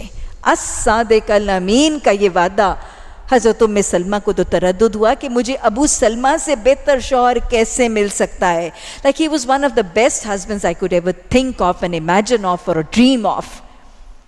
کیا ہوا؟ حضرت ام سلمہ رضی اللہ تعالیٰ عنہ فرماتی ہیں کہ میری عدت پوری ہوئی تو مجھے نبی مہربان صلی اللہ علیہ وسلم کی طرف سے رحمت للعالمین کی طرف سے نکاح کا پیغام آ گیا. یقین ہو گیا دعا کا اور نبی صلی اللہ علیہ وسلم کی حدیث کی اس دعا کے وعدے کا. اور پھر کیا ہوا؟ حضرت ام سلمہ فرماتی ہیں کہ جب مجھے نکاح کا پیغام آیا تو میں نے نکاح کے پیغام کا انکار کر دیا اور ساتھ اپنی وجوہات بھی بیان کر دی. کہتی ہیں کہ ایک تو میں نے وجہ یہ بیان کی کہ یا رسول اللہ صلی اللہ علیہ وسلم میں سن رسیدہ ہوں، یعنی میں بڑی عمر کی ہوں. دوسری بات یہ کہ میں عیالدار ہوں، that I have a family. ابو سلمہ بچے چھوڑ کے گئے ہیں تو میرے بچے ہیں. اور تیسری بات یہ کہ میں ذرا مزاج کی سخت ہوں اور میں نہیں چاہتی کہ میں آپ کے عقد نکاح میں رہوں اور اپنی زبان کی وجہ سے اپنی ساکی نیکیاں برباد کر بیٹھوں. آپ صلی اللہ علیہ وسلم نے جواب میں فرمایا کہ ام سلمہ جہاں تک معاملہ تمہارے سن رسیدہ ہونے کا ہے تو تم میری ہم عمر ہو. Like we are the same age. تو ایک عمر کی بیوی کے ساتھ نکاح کر لینے میں کوئی قباحت نہیں. اور جہاں تک معاملہ تمہارے بچوں کا ہے تو میں تمہارے یتیم بچوں کی کفالت کر کے اللہ سے جنت کا درجہ پانا چاہتا ہوں. صرف امت کو تاکید نہیں ہے یتیموں کی کفالت کی، خود بھی یتیموں کی کفالت میں کردار ادا ہو رہے ہیں. اور آپ نے فرمایا ہاں جہاں تک تمہارے غصے کا معاملہ ہے تو میں اللہ سے دعا کروں گا اور تمہارا غصہ کافور ہو جائے گا، یعنی جاتا رہے گا. اور پھر اللہ کے حکم سے حضرت ام سلمہ کو اللہ سبحانہ تعالیٰ نے اس حدیث کی دعا کے وعدے کے مطابق ابو سلمہ سے بہتر شوہر نبی مہربان صلی اللہ علیہ وسلم کی شکل میں عطا فرما دیا. تو اس دعا کو بھی یاد رکھیے گا، اپنے معمول میں یقین اور توکل سے شامل رکھیے گا. آیت نمبر 158 ان الصفا والمروۃ من شعائر اللہ فمن حج البیت او اعتمر فلا جناح علیہ ان یطوف بہما. اللہ فرماتے ہیں کہ اس میں کوئی شک نہیں، اس میں کوئی شک نہیں کہ صفا اور مروہ اللہ کی نشانیوں میں سے ہے. اور جو حج کرے گا خانہ کعبہ کا یا عمرہ کرے گا تو اس پر کوئی گناہ نہیں کہ وہ ان دونوں کا طواف کر لے. اور جو خوشی سے کوئی رضا اور رغبت کے ساتھ کوئی بھی بھلائی کا کام کرے گا تو اللہ کو اس کا علم ہے اور وہ اس کی قدر کرنے والا ہے. صفا اور مروہ کا تذکرہ. صفا اور مروہ وہ دو پہاڑیاں ہیں جو حرم کے بالکل قریب، اور یہ وہ پہاڑیاں ہیں جن کی طواف کے بعد حج میں عمرے میں سعی کی جاتی، اور ان دونوں کے درمیان چلنے کا اور 7 چکر لگانے کا حکم ہے اور اس کو سعی کہا جاتا ہے. اب اس کا تذکرہ کیا جا رہا ہے اور یہ وہ پہاڑیاں ہیں جس پر 2 بت مشرکین مکہ نے نائلہ اور آصاف نامی 2 بت جو ہیں وہ ان پہاڑیوں پر نصب کر رکھے تھے. تو اللہ سبحانہ تعالیٰ نے فرمایا کہ یہ صفا اور مروہ اللہ کی نشانیوں میں سے ہیں، شعائر اللہ، اللہ کی نشانیوں میں سے ہیں. تو تم پر کوئی گناہ نہیں ہے اگر تم ان کی صحیح کر لو. بیکاز چونکہ ان دونوں پہاڑوں کے اوپر بت نصب تھے تو اس لیے مسلمان جب عمرہ اور حج کرنے جاتے اور مناسک ادا کرتے تو ان کو اس بات پر تردد ہوتا تھا کہ یہاں پر وہ پہاڑوں کے اوپر بت نصب ہیں تو ہم صحیح کیسے کریں. تو اللہ نے فرما دیا کہ یہ اللہ کی نشانیاں، یہ تو پہاڑیاں ہی اللہ کی نشانیاں اور شاعر اللہ. اب اگر ہلکا سا سوچیں تو پیچھے اتنا زیادہ تذکرہ صبر کا، صبر پر کلمات کا، صبر کے طریقوں کا، اور پھر عین صبر کی رودات کے بعد صفا اور مروہ کی رودات کیوں؟ اور اس کی صحیح کا تذکرہ کیوں؟ قرآن تو مربوط کلام ہے نا، قرآن کی آیات میں تو ربط ہے، تو ان دونوں میں ربط کیا؟ اصل میں بات کیا ہے؟ صفا اور مروہ یہ روداد ہے، یہ کہانی ہے صبر کی، شکر کی، ذکر کی۔ صفا اور مروہ علامتیں ہیں اللہ کی، روداد ہے صابرہ، شاکرہ، حاجرہ علیہ السلام کی۔ کیا صبر ہے! کہ صبر کی روداد، صبر کی بات مکمل ہی نہیں ہو سکتی جب تک حاجرہ صابرہ کی روداد نہ آئے، اس لیے صفا مروہ کی روداد آ رہی۔ کیا صبر تھا! حضرت ابراہیم علیہ السلام اور حضرت حاجرہ، حضرت ابراہیم علیہ السلام بڑی عمر کے تھے، بوڑھے ہو چکے تھے، اور پھر دعا کرتے ہیں ربی حبلی صالحاً، بڑی دعاؤں سے مانگی بڑھاپے کی اولاد۔ اسماعیل علیہ السلام کی شکل میں حضرت حاجرہ کے بطن سے ملا وہ بڑھاپے کا بیٹا، اور اللہ نے حکم دیا، یہی تو ہے از ابتلاء ابراہیم، اللہ نے آزمایا ابراہیم علیہ السلام کو کلمات فتمہن، کہ یہ ماں اور بیٹے کو مکہ کی بستی میں چھوڑ آئے۔ اب بیوی کا رویہ کیا ہے؟ حضرت حاجرہ کا رویہ کیا ہے؟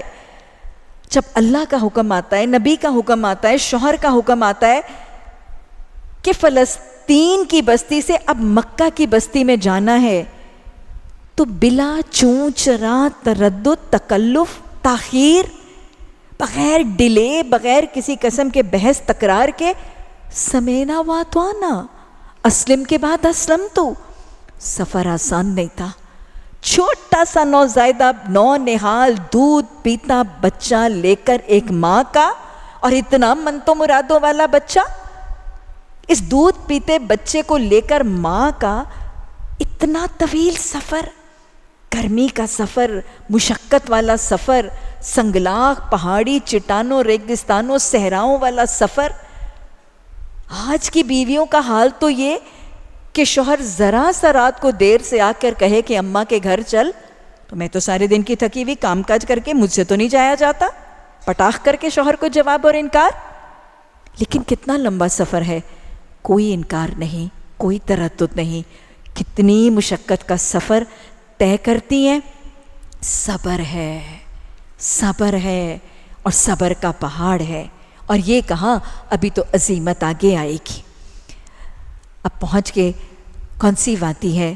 قرآن اس وادی کو کہتا ہے وادی غیر ذی زرع، ایسی وادی جس میں کوئی زراعت نہیں، کوئی کھیتی باڑی نہیں، حد نگاہ تک لکودک صحرا ہے، نہ کوئی پتا، نہ کوئی درخت، نہ گھاس کا تنکا، نہ چرند، نہ پرند، نہ حیوانات، نہ کوئی انسان، نہ کوئی زیرو، نہ انسان کا کوئی شائبہ، نہ پانی کا قطرہ، نہ چشمہ، نہ فوارہ، نہ نہر، نہ کسی شکل میں پانی۔ اس صحرا میں اس ماں بیٹے کو چھوڑ کے حضرت ابراہیم علیہ السلام جا رہے ہیں، اور دیکھے کیا جا رہے ہیں؟ کھجوروں کا تھیلا، پانی کا مشکیزہ۔ بتائیں صبر ہے کہ نہیں؟ ہر قسم کی آزمائش۔ ابھی میں نے آپ کو رودادیں بتائیں حیات طیبہ کی صحابہ صحابیات کی، ایک ایک آزمائش، کسی کو خوف سے، کسی کو بھوک سے، کسی کو جانوں کی کمی، کسی کو مالوں کی کمی، یہ تو پورے کا پورا پیکج ہی آ گیا ہے۔ حضرت حاجرہ پر تو پورے کا پورا پیکج ہے، خوفی والجوعی ونقص من الاموال والانفس والثمرات، ساری کی ساری یکجا ہے کہ نہیں ہے؟ لیکن حضرت ابراہیم علیہ السلام یہاں پہ چھوڑ کے جا رہے ہیں۔ ابراہیم ہمیں یہاں کیوں چھوڑ کے جا رہے ہو؟ 3 دفعہ سوال کرتی ہیں، پلٹنے والا بھی پلٹ رہا ہے، دل پھٹ رہا ہے غم سے، پلٹ کے دیکھ نہیں رہے، آنکھوں سے آنسو جاری ہیں، زبان پہ ربی جعلنی مقیم الصلاۃ ومن ذریتی کی دعائیں، جواب نہیں دیتے کہ کیوں چھوڑ رہے ہیں۔ خود بولتی ہیں، خود جواب دیتی ہیں، کیا اللہ کا حکم ہے؟ بس دیٹ از اٹ، اللہ کا حکم ہے تو بس میں اس حکم پر راضی برضا. یہ ہے صبر. اپنے نفس کو گھبراہٹ سے روک لیتی اور حتیٰ کی اطاعت پر جم جاتی ہے. شوہر کے ساتھ لپٹتی نہیں ہے مجھے واپس لے لو، انکار نہیں کرتی میں نے یہاں نہیں رہنا، اللہ کا حکم ہے تو پھر میں یہاں جمی ہوں. یہ ہے صبر. اور اس صبر میں ساری تکلیفیں. سوچیں ذرا، اپنے آپ کو رکھے ذرا حضرت ہاجرہ کی جگہ. کیا خیال ہے؟ خوف ہوگا جان کا، مال کا، عزت کا، آبرو کا، زہریلی چیزوں کا، سانپوں کا، بچھوؤں کا، حشرات الارض کا، چوروں کا، ڈاکوں کا، لٹیروں کا، قاتلوں کا، ہر قسم کا خوف، تنہائی کا خوف، بھوک. ایک تھیلا ہے کھجوروں کا، ایک مشکیزہ ہے پانی کا، اور حد نگاہ تر رزق کا کوئی ذریعہ نہیں. بھوک کا ڈر ہے اور پھر صرف اپنی بھوک. یقین ہے کہ پہلے میں بھوکی مروں گی اور پھر میرا بچہ بھی تڑپ تڑپ کے سسک کے جان دے گا. کتنی بھوک. مالوں کی کمی، ذریعہ معاش تو ہے ہی کوئی نہیں، مال کا تو کوئی ذریعہ ہی نہیں ہے، اور پھر جانوں کی کمی کا بھی امکان ہے، ثمرات کی کمی، سب کچھ ہے. پورے کا پورا یہ جو اللہ نے سسٹم بتایا میں ایسے ایسے ایسے آزماؤں گا، یہ تو ساری چیزوں سے آزمائے گی. لیکن صبر کرتی ہیں. بس پھر دیکھیے گا صبر کیسے ہے، اور پھر ان اللہ مع الصابرین کیسے آئے گا. حضرت ہاجرہ ہے، صبر کر کے رک جاتی ہیں. نہ جانے کی ضد ہے، نہ جانے کا تکرار ہے، نہ رکنے کا انکار ہے. صبر کی انتہا ہے. تھوڑی دیر کے بعد کھجوروں کا تھیلا ختم، پھر پانی کا مشکیزہ بھی ختم. پہلے خود بھوکی ہیں، خود پیاس، لیکن چھاتی میں دودھ اتر ہے، ابھی بچے کو مل رہا ہے. پھر جب بھوک پیاس اتنی عروج پہ پہنچ جاتی ہے، پھر دودھ بھی خشک ہو جاتا ہے، پھر بچہ بھی بھوکا ہے. اپنی بھوک پیاس تو برداشت کر لی تھی، بچے کی بھوک اب پریشان کرتی ہے. صفا کی طرف بھاگ کے جاتی ہیں، پھر مروہ کی طرف آتی ہیں. بچہ درمیان میں بھوکا پیاسا تڑپ رہے، سسک رہا ہے، ایڑیاں رگڑ رہے، وہ شیرخوار نونہال. یہ دوڑنا بے صبری نہیں تھی. اللہ کی نعمتوں کی کمی کا نہ شکوہ ہے نہ شکایت ہے، صبر ہے، اور صبر پورے عروج پر ہے. یہ تو کوشش تھی، یہ تو صحیح تھی، کسی خوراک اور کسی رزق اور کسی پانے کے ذریعے کی حصول کی. پہاڑی پر اونچی پہ جاتی تھی کہ دور سے دیکھوں کہیں کوئی پانی کا ذریعہ تو نہیں. پھر مروہ پہ جاتی تھی، دور سے دیکھوں کوئی قافلہ، کوئی آدمزاد آ تو نہیں رہا. تو یہ تو کوشش تھی، اسٹرگل تھی، ایفرٹ تھی، یہ بے صبری نہیں تھی. اب صابرہ شاکرہ کے ساتھ مدد کیسے آئی تھی؟ چاہے زمزم، دو حوالے آتے ہیں نا. کچھ روایات میں آتا ہے کہ فرشتہ اللہ کے حکم سے آیا تھا اور فرشتے نے ضرب لگائی تھی، اور فرشتے کی ضرب سے پھر یہ چشمہ اس سنگلاخ چٹانوں والی پتھریلی زمین، ریگستانی زمین میں، وہ سنگلاخ چٹانوں میں سے وہ چشمہ پھوٹ نکلا تھا. اور کچھ اور روایات میں آتا ہے کہ یہ تو فرشتے کی ضرب بھی نہیں تھی، وہ چھوٹا سا نونہال شیرخوار بچہ، بھوکا پیاسا، جو چھوٹی چھوٹی اپنی ننھی ننھی ایڑیاں اس زمین پہ رگڑ رہا تھا. اس رگڑنے والی جگہ پر وہ چشمہ پھوٹ پڑا تھا.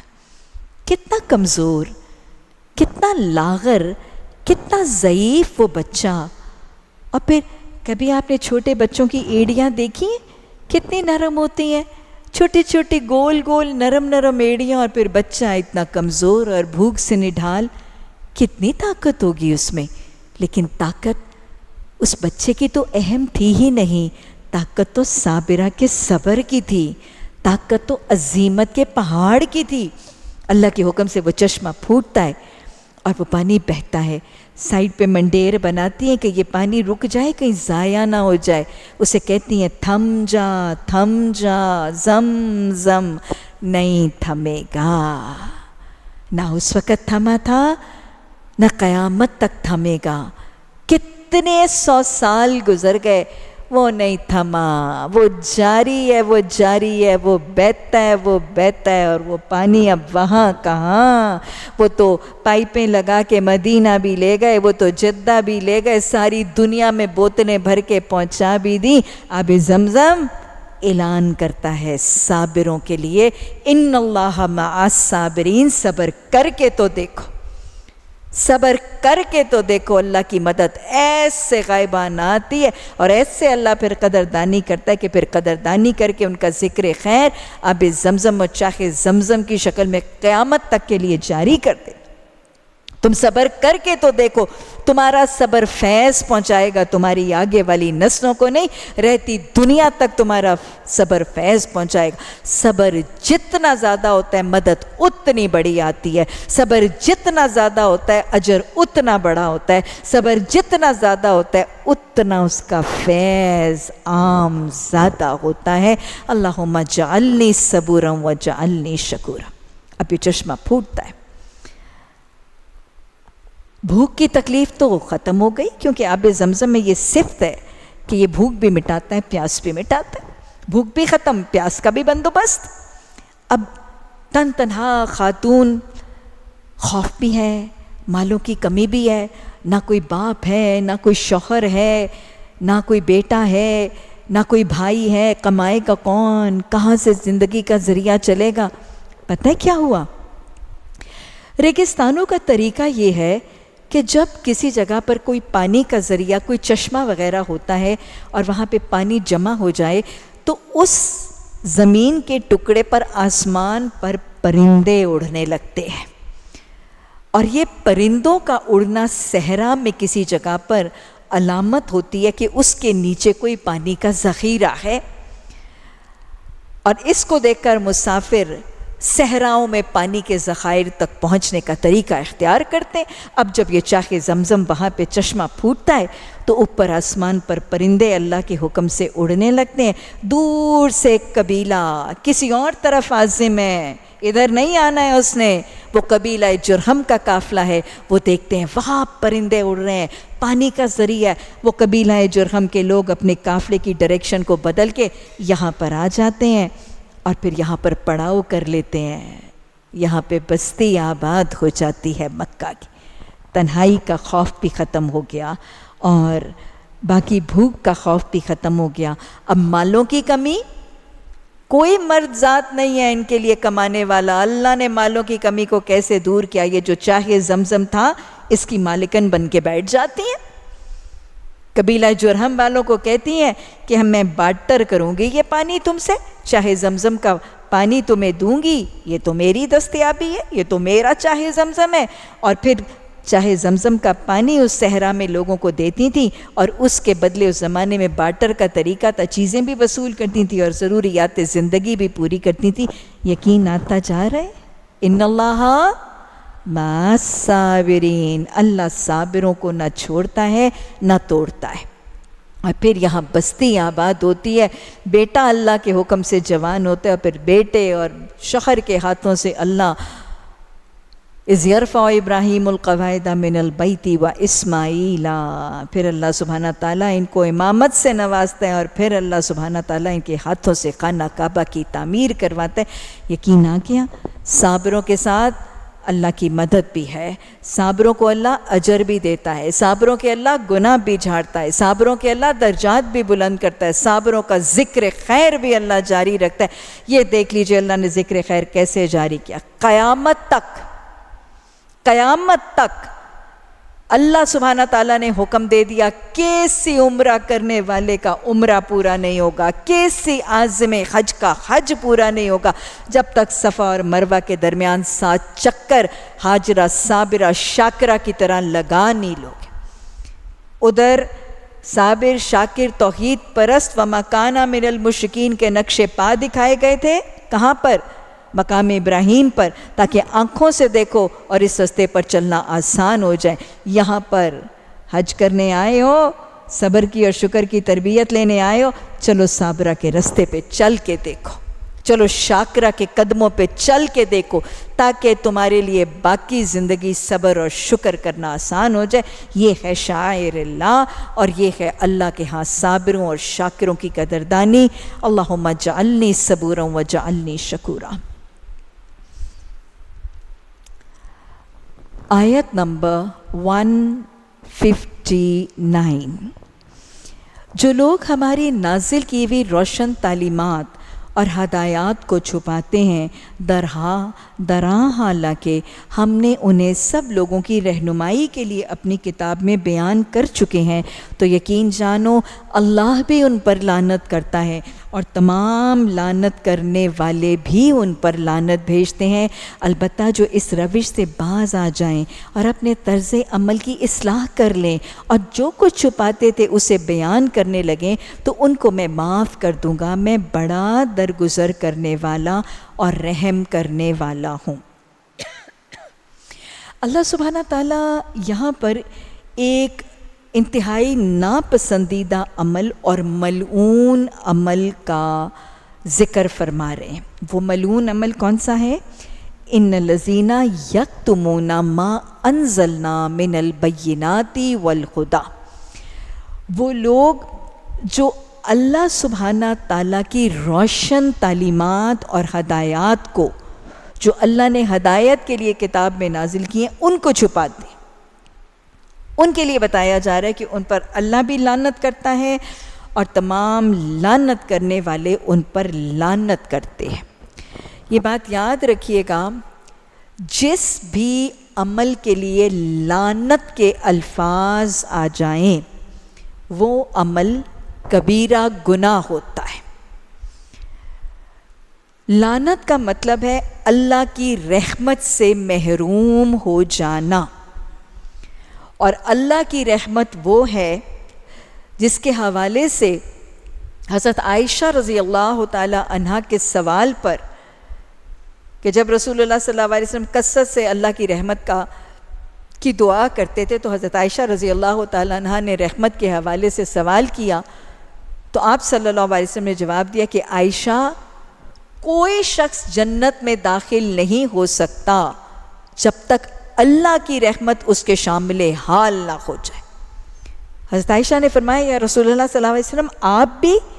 آپ نے فرمایا ہاں عائشہ میں بھی جنت میں داخل نہیں ہو سکتا جب تک اللہ کی رحمت شامل حال نہ ہو۔ اسی لیے وفات سے پہلے وہ دعا نا، رب اغفر وارحم وانت خیر الراحمین، اللہ سے اللہ کی رحمت اور بخشش مانگنی چاہیے۔ تو لعنت کا مطلب ہے اللہ کی رحمت سے محروم ہونا، لعنت کا مطلب ہے گویا جنت کے داخلے سے محروم ہونا، اور یہ گناہ پھر کبیرہ گناہ ہے۔ کون سے کبیرہ گناہ کا تذکرہ؟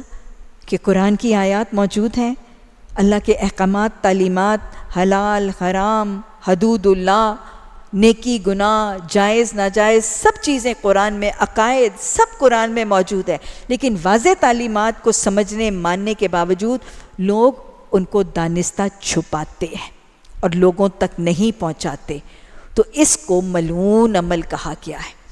قرآن حدیث کے احکامات اور تعلیمات کو سمجھنے کے بعد یکتمونا، اس کو چھپانا۔ کتما کا مطلب کیا ہوتا ہے؟ دیدہ، دانستہ، نوئنگلی، کانشسلی ایفرٹ کر کے ایک چیز کو چھپا لینا۔ تو لہٰذا قرآن کا علم حاصل کرنے کے بعد اس کو لوگوں تک پہنچانے اور لوگوں کے پوچھنے پر نام بتانے کی سزا اور وعید ملعون عمل کی شکل میں بتائی گئی۔ اور حدیث کے الفاظ بھی ہیں نا کہ جس شخص کے پاس کسی چیز کا علم ہو اور وہ پوچھے جانے پر علم کے باوجود وہ کسی شخص کو نہ بتائے، قیامت میں اس کے دن میں اس کے منہ میں آگ کی لگام ڈالی جائے گی۔ یہ اتنا بخیل تھا، یہ علم کے خزانے کے اوپر ناگن بن کے بیٹھ گئی تھی کہ وہ لوگوں تو پوچھنے کے باوجود بھی وہ علم ان تک نہیں پہنچاتی تھی۔ تو یہ انجام ہے اور یہ ملعون عمل ہے۔ لیکن ساتھ ہی اللہ نے فرما دیا کہ جو اس روش سے باز آ جائے گا، یعنی قرآن کو پہنچانے سے جو نہ پہنچانے کا جو عمل ہے، اس میں جو بخل کرتا ہے، جو سستی کرتا ہے، جو کوتاہی کرتا ہے، جو کم ظرفی کرتا ہے، اور دعوت اور تبلیغ علم ہو جانے کے باوجود اس میں کمی کرتا ہے، جو اس روش سے باز آ جائے گا اور پھر باز آنے کے بعد کیا کرے گا؟ اپنے طرز عمل کی اصلاح بھی کر لیں گے، اور جو کچھ وہ پہلے چھپاتے تھے پھر اسے بیان بھی کرنے لگیں گے، تو ان کو اللہ معاف کر دے گا۔ وہ بڑا تواب اور رحیم ہے۔ گویا اس آیت سے، آیت نمبر 160 سے توبہ کی قبولیت کا طریقہ، نسخہ اور فلسفہ سمجھ آ رہا ہے۔ توبہ کن کی قبول ہوتی ہے؟ توبہ صرف ان کی نہیں جو نوک زبان سے توبہ توبہ توبہ توبہ استغفر اللہ، نہیں، الا الذین تابوا واصلحوا وبینوا، یہ بیان نہیں کر رہے تھے لیکن توبہ کرنے کے بعد وہ اصلاح کر کے بیان کرنے لگیں، یعنی جو کمی کوتاہی تھی اس پر توبہ کا طریقہ کیا ہے کہ اس کا اعتراف ہوگا، ندامت ہوگی، اس پر پشیمانی سے استغفار اور توبہ ہوگی، لیکن صرف یہ نہیں، اس کے بعد اصلاح بھی ہوگی۔ وہ بیان نہیں کر رہے تھے، وہ بیان کرنے لگیں، انڈو بھی کیا جائے گا اس گناہ کو، اس گناہ سے رکے بھی رہیں گے اور اس کمی کو دور بھی کریں گے، تو یہ توبہ کی قبولیت کا ذریعہ ہے۔ اللہ فرماتا ہے کہ جو اصلاح کر لیتے ہیں فَأُولَٰئِکَ أَتُوبُ إِلَيْهِ، انہی کی طرف اللہ متوجہ ہوتے ہیں اور انہی کی اللہ توبہ قبول کرتے ہیں اور انہی کے لیے اللہ تواب اور رحیم بنتا ہے۔ تو اگر ہم چاہتے ہیں کہ تواب اور رحیم ہماری توبہ کسی معاملے میں، کسی گناہ میں ہماری توبہ قبول ہو، تو صرف توبہ کے الفاظ نہیں، عمل کی اصلاح بھی ضروری ہے۔ میں مثالوں سے کئی دفعہ سمجھاتی ہوں، ایک شخص رشوت، چور بازاری، ناپ تول میں کمی، تو پھر صرف توبہ نہیں ہے، اس کمی اور کوتاہی اور بے ایمانی اور دھوکے فراڈ کی اصلاح بھی ضروری ہے، اور جس کا حق مارا ہے اس کا حق دینا بھی ضروری ہے۔ مثلا کسی شخص نے کسی کی جائیداد، کسی کا مال یا کسی کی وراثت کو غاصبانہ ظلم کے طریقے سے اس کو نہیں دیا، تو پھر توبہ کب قبول ہوگی؟ استغفر اللہ ربی، صرف توبہ نہیں، اصلاح، جس کا حق مارا تھا اس کا حق اس کو لوٹایا جائے گا۔ وراثت کے حق کی کمی صرف توبہ اور استغفار سے بخشش نہیں ہوگی۔ اگر بہن کو نہیں دیا تھا، بیٹی کو نہیں دیا تھا، جس کو اس کی وراثت کا حق نہیں دیا تھا، تو اس کمی اور کوتاہی پر توبہ بھی ہوگی اور اصلاح بھی ہوگی، اور محروموں، مجبوروں، مظلوموں کو اس کے ظلم کا ادراک اور اس کی کمی بھی کی جائے گی۔ اگر چوری کی ہے تو چوری کا مال مالک کو لوٹایا جائے گا، خیانت کی ہے تو صرف استغفار نہیں ہوگا، خیانت میں پھر امانت داری کا حق پورا بھی کیا جائے۔ اگر کسی کی غیبت کی ہے تو پھر کیا ہوگا؟ کیا اس سے معافی مانگنی ہے؟ نہیں، غیبت کا کفارہ اور غیبت کے لیے اصلاح کا طریقہ جو نبی صلی اللہ علیہ وسلم نے سکھایا ہے کہ اگر کسی کی غیبت کی تو اس کا طریقہ یہ نہیں ہے کہ اس سے جا کے بتایا جائے اور اس سے معافی مانگی جائے، بلکہ یہ دعا ہے جو نبی صلی اللہ علیہ وسلم نے سکھائی ہے غیبت کے کفارے کی، اللہم اغفر لہ ولنا، اللہ اس کو بھی بخش دے اور مجھے بھی بخش دے۔ اس کو جا کے بتانا کیوں ضروری نہیں؟ ارے اگر کسی کو پتہ چلے گا کہ اس نے میرے پیٹھ پیچھے بات کی تھی، تو جو محبتوں میں اور جو رشتوں اور نعتوں میں دراڑ اگر نہ پتہ چلنے کی وجہ سے نہیں آئی تو بتانے کی وجہ سے ضرور آ جائے گی۔ تو رشتوں کو خراب نہیں کرنا، بلکہ صرف اپنی کمی پر بخشش اور اس کے لیے بھی بخشش کی دعا، کیونکہ بہترین تحفہ جو مومن کو دیتا ہے وہ دعا کا، اور بہترین دعا کسی کے لیے بخشش کی دعا ہے۔ آیت نمبر 161، جن لوگوں نے کفر کا رویہ اختیار کیا ہے اور کفر ہی کی حالت میں جان دی ہے۔ پیچھے ہم کفر کی حقیقت پر بات کر چکے ہیں کہ کفر صرف سورج، چاند، ستاروں، بتوں، دیوتاؤں، دیویوں کو پوجنا نہیں ہے۔ دیر از مور ٹو کفر آلسو۔ کفر کا مطلب کیا ہے؟ اللہ کے احکامات کا انکار کرنا۔ کفر ہی کی حالت میں جان دی، ان پر اللہ اور فرشتوں اور تمام انسانوں کی لعنت ہے۔ اسی لعنت زدگی کی حالت میں وہ ہمیشہ رہیں گے، نہ ان کی سزا میں کوئی کمی ہوگی اور نہ ہی انہیں کوئی دوسری مہلت دی جائے گی۔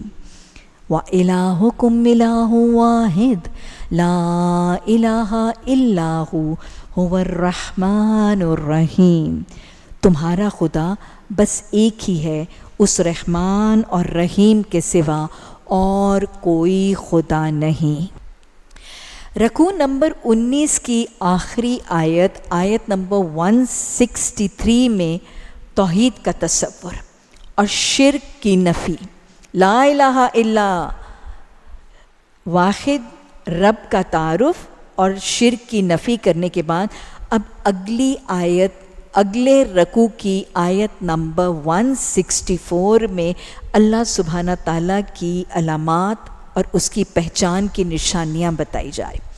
آیت نمبر 164 کو ہائی لائٹ کر لیجئے۔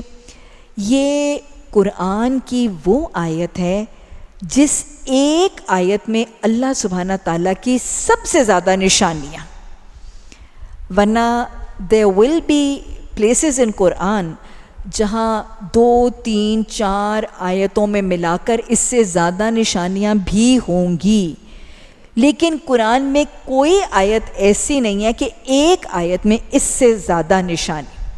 one verse of Quran explaining so many صفات of اللہ سبحانہ تعالیٰ، یہ آیت نمبر 164 سورہ بقرہ کی۔ اللہ کی ذات، اس کی صفات، اس کی قدرت، اس کے کمالات، اس کی تخلیق، اس کے مخلوقات کی پہچان۔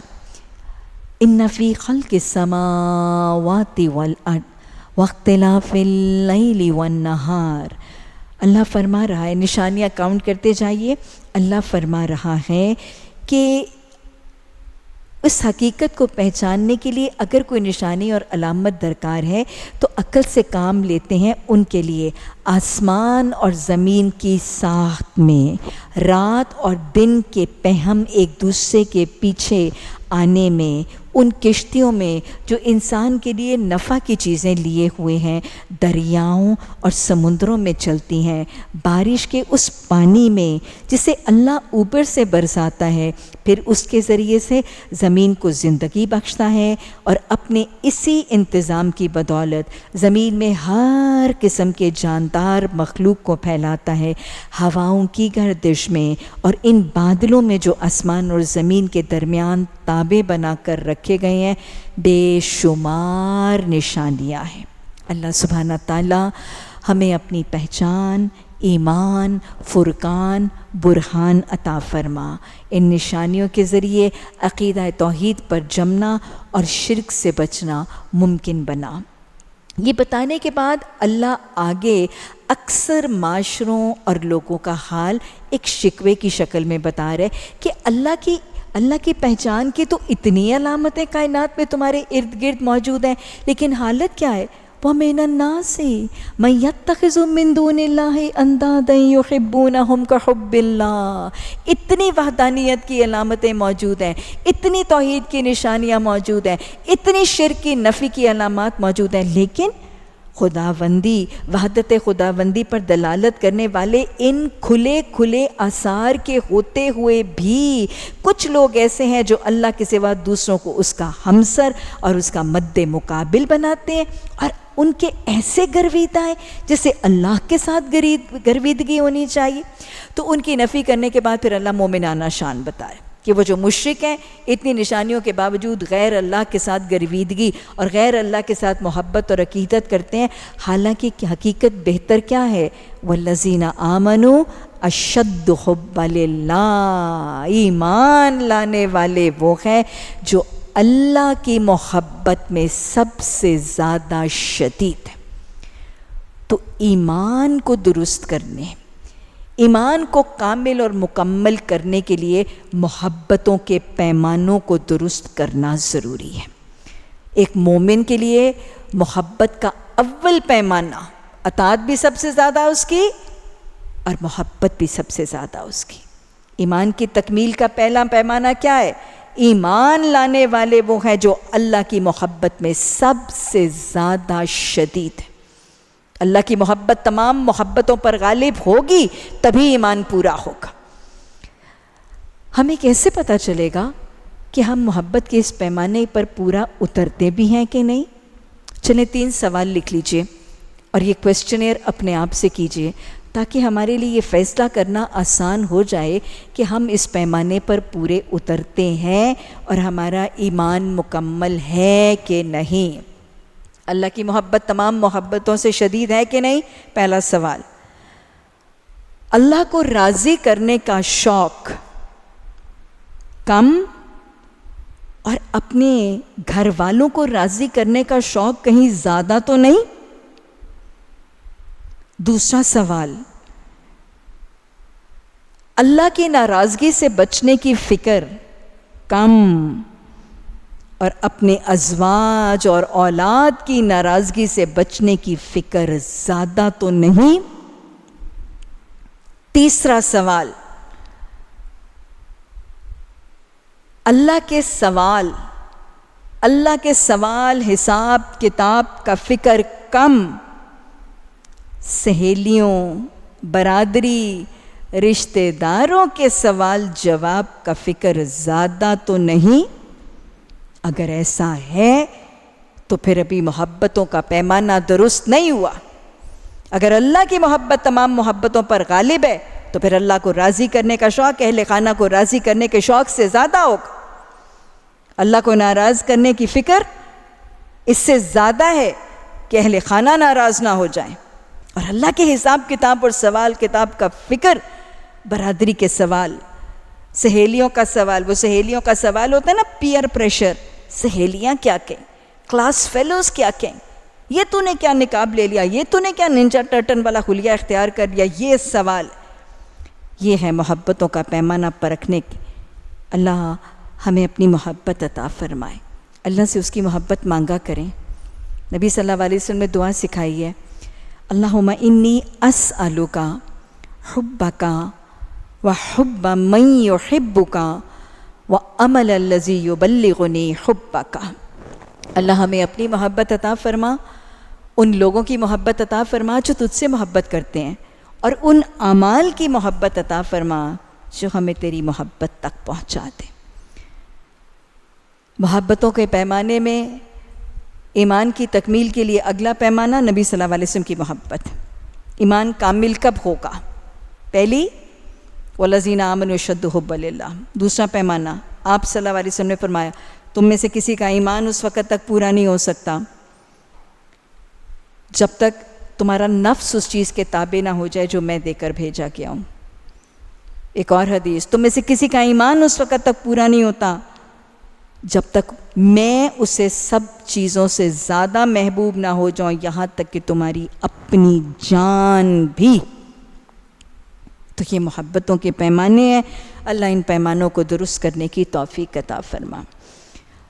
تو اللہ سبحانہ تعالیٰ نے فرمایا کہ ان کا حال یہ ہے کہ وہ جیسے اللہ کے ساتھ گریدگی ہونی چاہیے، حالانکہ ایمان رکھنے والے سب سے بڑھ کے اللہ کو محبوب رکھتے ہیں، کاش جو کچھ عذاب کو سامنے دیکھ کر انہیں سوجنے والا ہے آج ہی ان ظالموں کو سوج جائے کہ ساری طاقتیں اور سارے اختیارات اللہ ہی کے قبضے میں ہیں، اور یہ کہ اللہ سزا دینے میں بھی سخت ہے، اور جب وہ سزا دے گا اس وقت کیفیت یہ ہوگی کہ وہی پیشوا، وہی رہنما، وہی لیڈرز جن کی دنیا میں پیروی کی گئی تھی اپنے پیرووں سے، اپنے فالوورز سے بے تعلقی ظاہر کریں گے، مگر سزا پا کر رہیں گے، اور ان کے سارے اسباب اور وسائل کا سلسلہ کٹ جائے گا، اور وہ لوگ جو دنیا میں ان کی پیروی کرتے تھے وہ کہیں گے کاش ہمیں ایک موقع دیا جاتا تو جس طرح آج یہ ہم سے بیزاری ظاہر کر رہے ہیں ہم ان سے بیزار ہو کر دکھا دیتے۔ یوں اللہ ان لوگوں کے وہ اعمال جو یہ دنیا میں کر رہے ہیں ان کے سامنے اس طرح لائے گا کہ یہ حسرتوں اور پشیمانیوں کے ساتھ ہاتھ ملتے رہیں گے، مگر آگ سے نکلنے کی کوئی راہ نہیں پائیں گے۔ آگ کی وعید دی جا رہی ہے، یہ بھی لکھ لیجئے کہ جب کسی عمل، کسی رویے پر آگ کی وعید یا جہنم کی وعید سزا کے طور پر بتائی جائے تو وہ گناہ بھی کبیرہ گناہ ہوتا ہے۔ تو ایک اور کبیرہ گناہ کرنے والوں کا انجام اور میدان حشر میں روداد اور نظارہ دکھایا جا رہا ہے۔ یہ کون سے لوگ ہیں؟ جو دنیا میں اللہ کے نافرمانوں، اللہ کے سرکشوں کو، ایسے لیڈروں کو، ایسے پیشواؤں کو کاپی، فالو، آئیڈیلائز اور گلیمرائز کرتے تھے۔ ان کا حال کیا ہوگا جو ایسے لوگوں کو اپنا رول ماڈل بناتے تھے، ایسے لوگوں کو ہیرو بناتے تھے اور ایسے لوگوں کے طریقے اپناتے تھے؟ تو قیامت کے دن کیا ہوگا؟ ان کے تعلقات کٹ جائیں گے. ان کو کاپی اور آئیڈیلائز شاید اس خوشی میں کرتے تھے کہ ان کو کاپی کریں گے تو شاید بہت کامیاب ہو جائیں گے، شاید بہت فلاح پائیں گے، خساروں سے بچ جائیں گے. اور پھر یہاں یہ کہ یہ بہت نیکوکار ہیں، یہ پیر ہیں، اولیاء اللہ، ان کے پیچھے چلتے چلتے جنت میں پہنچ جائیں گے. تو اللہ نے فرمایا اگر نافرمانوں سرکشوں کو کاپی کرنے والے ہیں، ان کو آئیڈیلائز گلیمرائز کرنے والے ہیں، تو ایک تو یہ کہ قیامت کے دن ان کے سلسلے آپس میں منقطع اور کٹ جائیں گے. اور دوسری بات ہے کہ جن کو کاپی کیا تھا نا، جن کو فالو کیا تھا نا، وہ تو اپنے فالوور سے بیزار ہوں گے، وہ تو اپنے فالوور سے لا تعلقی کہیں گے کہ انہوں نے ہمیں تو کاپی نہیں کیا تھا، انہوں نے ہمیں تو فالو نہیں کیا تھا، اور ان سے کوئی تعلق اور کوئی سروکار نہیں رکھیں گے. اور پھر یہ پریشان ہوں گے کاش ہمیں موقع ملے اور اب ہم ان کو فالو کیے بغیر زندگی گزاریں. یہ کیا بات سمجھائی جا رہی ہے؟ یہ آیت اور یہ نظارہ اصل میں ہمیں اپنا محاسبہ کرنے کی طرف مائل کر رہا ہے کہ زندگی کی مولت عمل میں سوچو کہ تم کس کو کاپی کر رہے ہو، تم کس کے پیچھے چل رہے ہو. کھانا پینا پہننا اوڑھنا سجنا بننا، خوشیاں غمیاں تہوار، اپنے شادیاں بیاہ، کس کو دیکھ کے تم برپا کر رہے ہو؟ تم زندگی میں کس کو آئیڈیلائز کر رہے ہو؟ کہیں ایسوں کو تو نہیں آئیڈیلائز کر رہے جو خود جہنم کے گڑھے میں جانے والے ہیں اور ان کے پیچھے تم بھی جہنم کے گڑھے میں جانے والے ہو؟ ہمارے لیے کاپی کرنے کا نمونہ کس کا ہے؟ لَقَدْ كَانَ لَكُمْ فِي رَسُولِ اللَّهِ أُسْوَةٌ حَسَنَةٌ. تو یہ پیمانہ سمجھایا جا رہا ہے کہ اپنی زندگی میں دیکھو کس کو کاپی اور آئیڈیلائز کرتے ہو.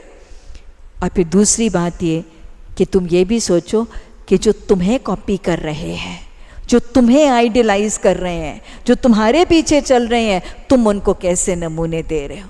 اللہ ہمیں مخلط عمل میں اپنی محبتوں کے، اپنی فکروں اور غموں کے پیمانوں کو درست کرنے، رب پسند زندگی گزارنے، من پسند زندگی سے بچنے اور من پسند آخرت پانے والا خوش نصیب بنا دینا. اللہم الہمنا رشدن وعائذنا من شرور انفسنا. اللہم ارنا الحق حقا وارزقنا اتباعا. اللہم ارنا الباطل باطلا وارزقنا اجتنابا. ربنا لا تزغ قلوبنا بعد إذ هديتنا وهب لنا من لدنك رحمة إنك أنت الوهاب. سبحانك اللهم وبحمدك نشهد أن لا إله إلا أنت نستغفرك ونتوب إليك. سبحان ربك رب العزة عما يصفون وسلام على المرسلين والحمد لله رب العالمين.